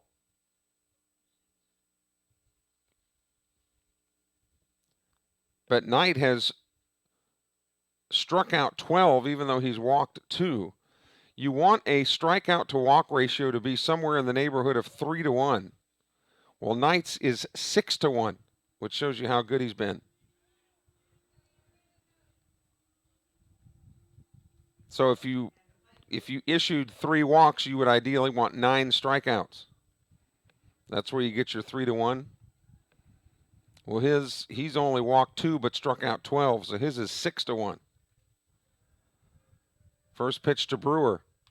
Check swing and fouled off to the right side. He did that more out of self-defense, Brewer did. But unfortunately, it hit the bat. He has flown to right field and popped to Norrid at first base. He's 0 for 2.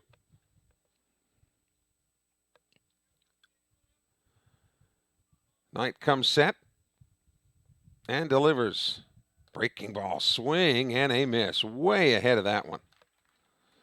That's how effective that pitch can be when Knight has a feel for it. Runners on first and second, 2 away here in the 6th.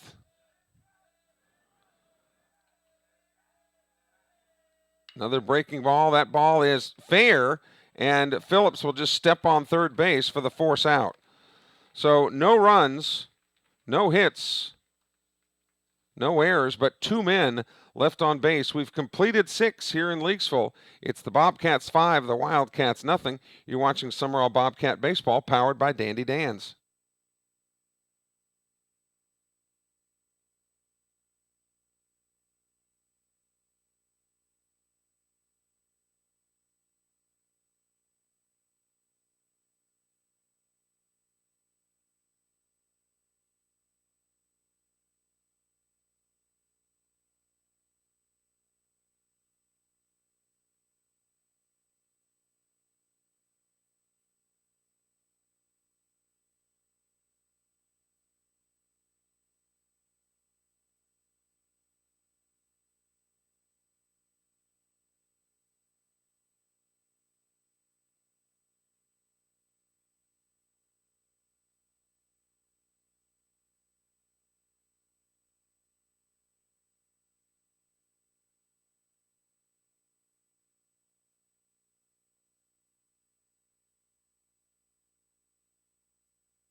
So Braden Brewer comes out for another inning of work here in the top of the 7th.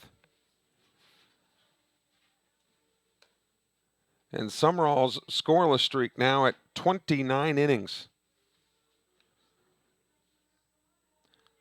Jaron Gore, Ty Little, and Ryan Little, the scheduled hitters here. Gore has popped to second. He has lined out to first, and he is singled. He is 1 for 3.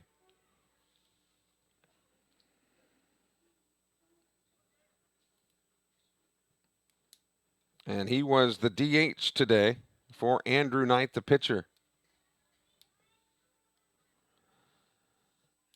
So righty versus righty, the matchup here.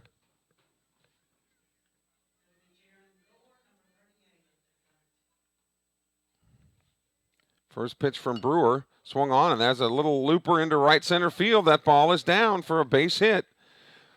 Gore, just an average runner, will hold at first base, but Gore with a leadoff single. Man, this kid is seeing the ball really well. And he's there at first. And that'll bring up Ty Little. So we'll see if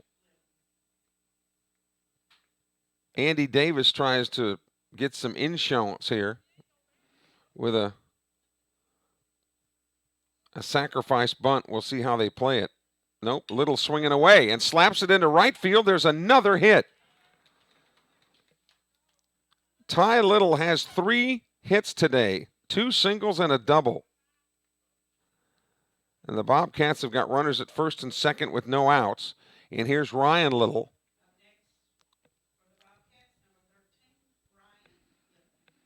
And under normal circumstances, this too would be a sacrifice bunt situation, but you're already up by 5. But they put the bunt down anyway. They go to third for the force out. That worked out really well for the Wildcats. It was almost disaster that Brewer almost overran that ball. But when he figured out by turning his body they could get Gore at third, it worked out beautifully. 1 out. It goes as a fielder's choice. So runners on first and second with 1 away. And Landon Holloman is the scheduled hitter. And here he comes. He emerges out of the dugout as Bryson Smith will run for Ryan Little, the catcher.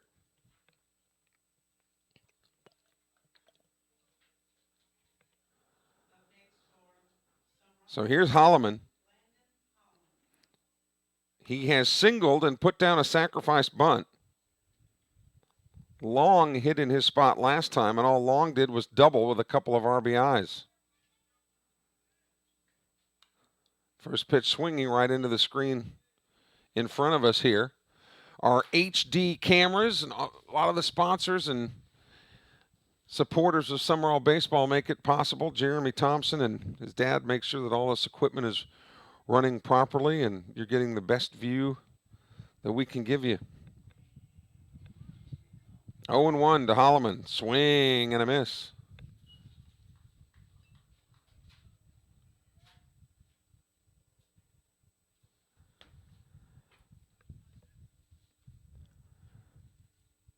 Runners are in a force situation now, so they will have to run on a ground ball. The top of the order and Hayden Barrett waiting on deck here with 1 out in the top of the 7th. Sumrall leading 5-0, but looking for some more.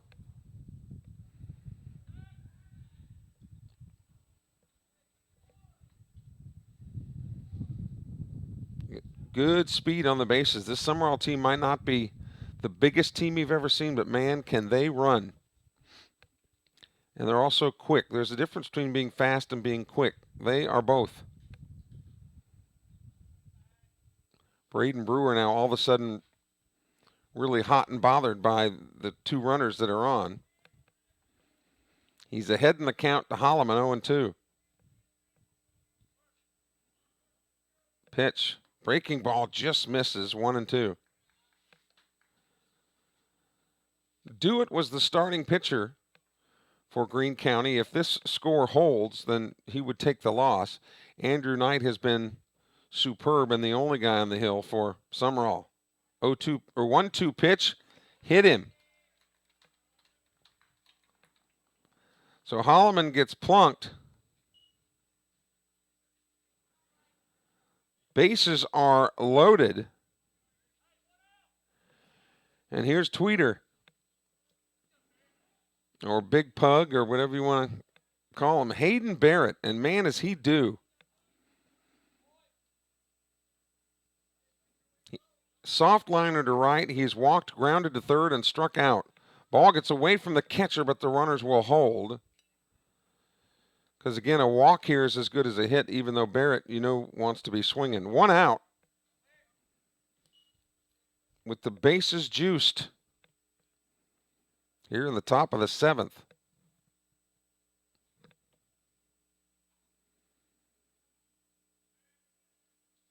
That pitch is too high, 2-0. So with the bases loaded, you know that Barrett will be on the take here. I would be shocked if he is swinging. But with a lead, you might cut him loose, and he was swinging. That pitch is out of play, 2-1.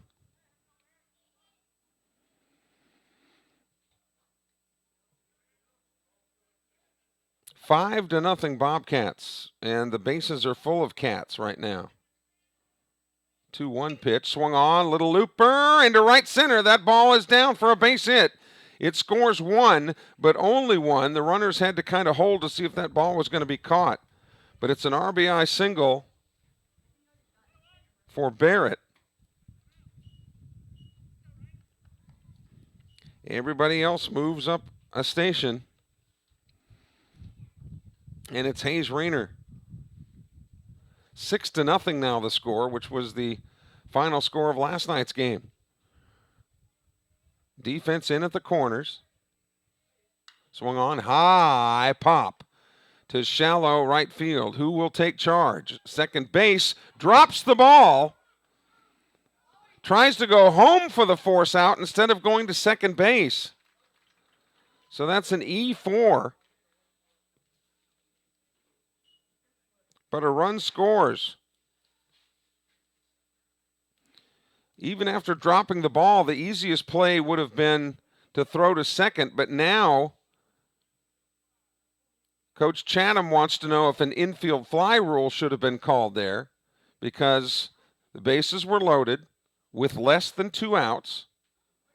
And if that's the case, if the infield fly is called, then the batter is automatically out. But because the ball was hit a little bit deeper than just the infield fly was not called.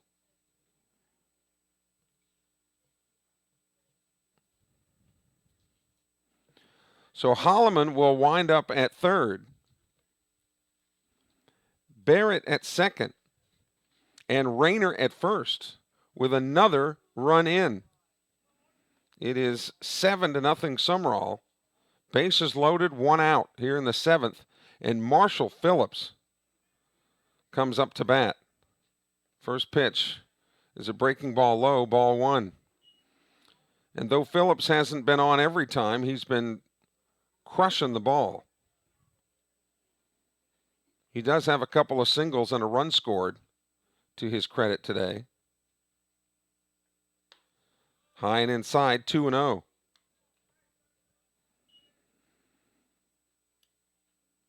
10-run rule doesn't matter because you're in the 7th inning anyway. 2-0 pitch, and that hit him on the shoulder, so that'll be another run.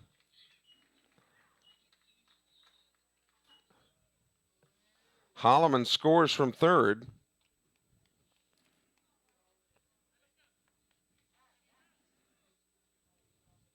And the 8th player to bat in the inning, Hayden Norrid, is up with the bases loaded.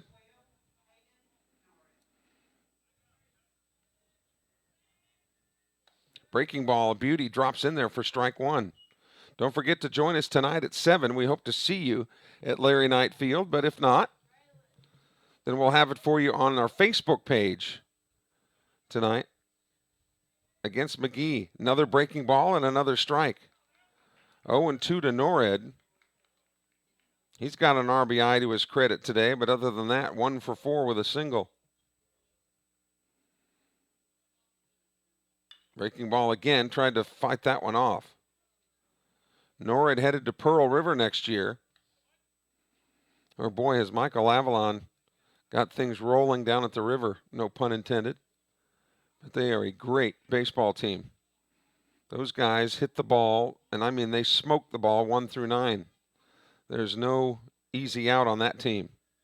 0-2 pitch. Inside, 1-2 to Norrid. Cade Dito is on deck here as the Raw Cats bat in the top of the 7th, leading 8-0, trying to sweep the series against Greene County. The 1-2 pitch. That's low. Had to actually bounce up there.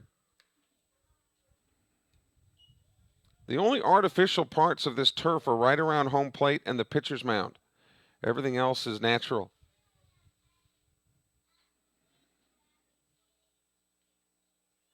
2-2 pitch. Too high. Took something off of that one. 3-2. There's no place to put Norhead. Bases are jammed.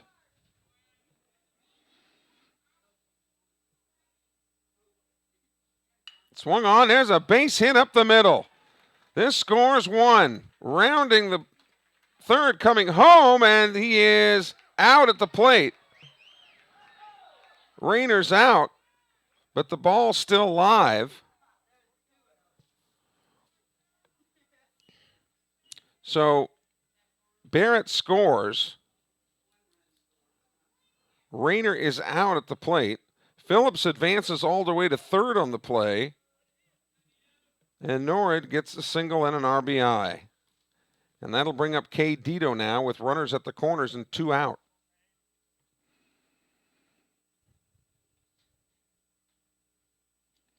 Great throw from center field. First pitch there is outside, ball 1. Dito has a couple of singles today and an RBI.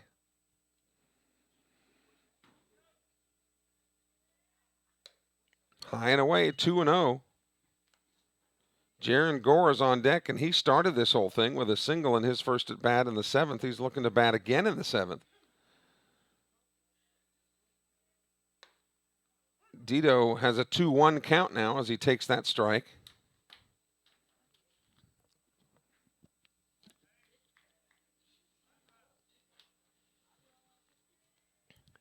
The 2-1 pitch swung on. That one is fought off and fouled out of play to the right side. 2 balls, 2 strikes, 2 outs, 2-on.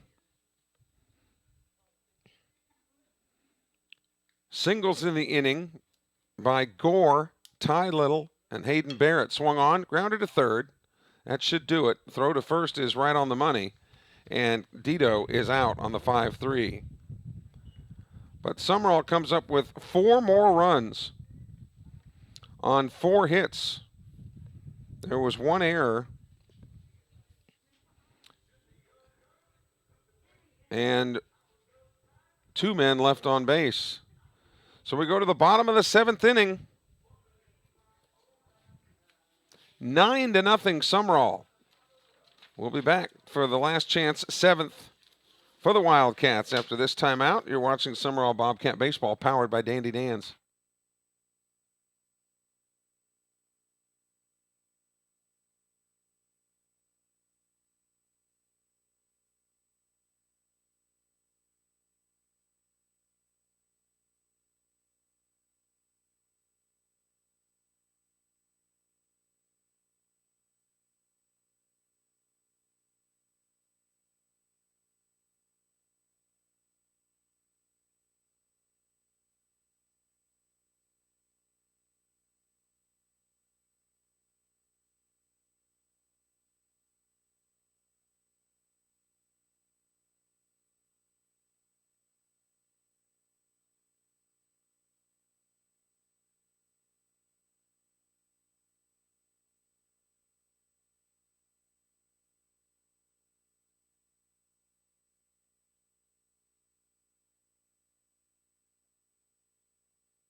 Hayden Norhead is in now to pitch for Andrew Knight.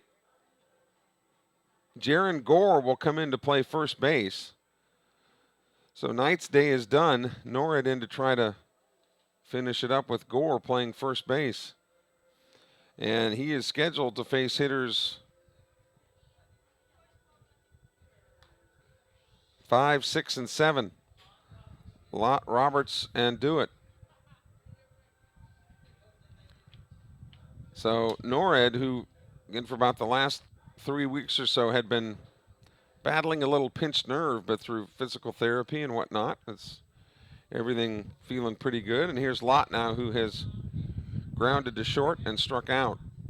So Andrew Knight finishes the day, and he gets hit on the first pitch.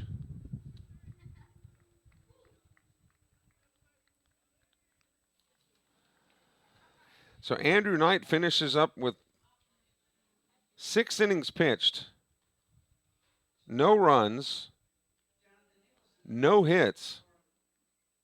He walked 2 and struck out 12. What an outing. So Ethan Roberts comes up to bat now.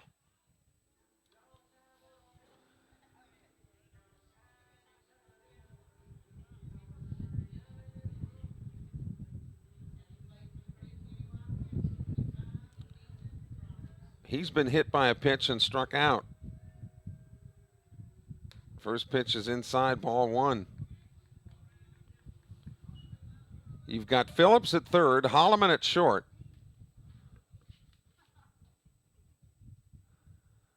Little at second, and now Gore at first.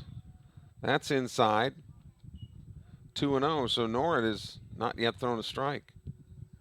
Outfielders have him shaded toward right field. There's a pitch that's a strike and fouled off right behind home plate. Checking the Java Mo scoreboard, UT San Antonio has come back to tie the Eagles of Southern Miss up at 2 apiece. They're in the 3rd inning in San Antonio, game 1 of a doubleheader. Both of those games are scheduled for 7 innings. 2-1 pitch. Strike 2, fastball at the belt buckle. Jackson Dewitt on deck. Bobcats, regardless how this one comes out, they'll load up the bus and head back to Lamar County and then get ready for a game tonight against McGee. 2-2 pitch, fouled into the screen. It was supposed to be McGee and Oak Grove today, but because this district game didn't get in on Tuesday, they had to move it to today. So a lot of baseball in a short period of time, but the way the weather's been, you've almost had to do that.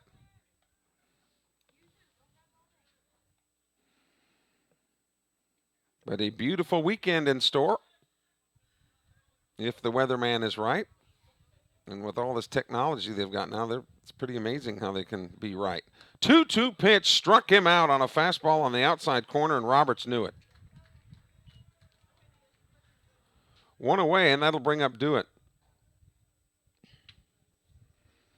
who after being the starting pitcher was then moved to right field.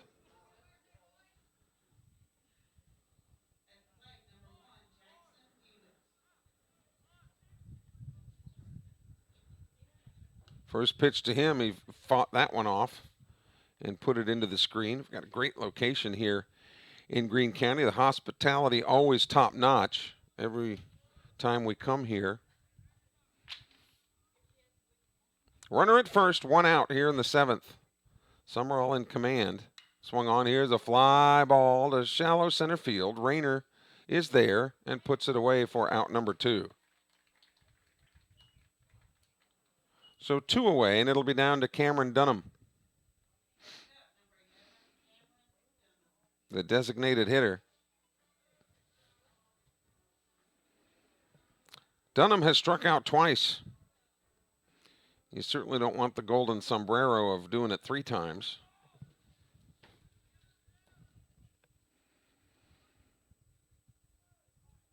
Swung on. There's a little looper out towards center, but the shortstop, Holloman, is there backtracking, and that's the ball game. The Bobcats with their 4th consecutive shutout and 30 straight innings where they haven't even given up a run. That's amazing. And they'll play McGee tonight at 7. The winning pitcher is Andrew Knight. Final score again, Sumrall 9, Greene County nothing. It's a sweep of the Wildcats in district play. We'll see you tonight at 7 o'clock on the Facebook page when your Sumrall Bobcats take on the McGee Trojans. The game took 2 hours and 18 minutes. Sumrall wins at 9-0 over Greene County. For producer engineer Jeremy Thompson, I'm Kelly Sander. Thanks to all the sponsors, and we'll see you back tonight at Larry Knight Field at 7. You've been watching Summerall Bobcat Baseball powered by Dandy Dan's.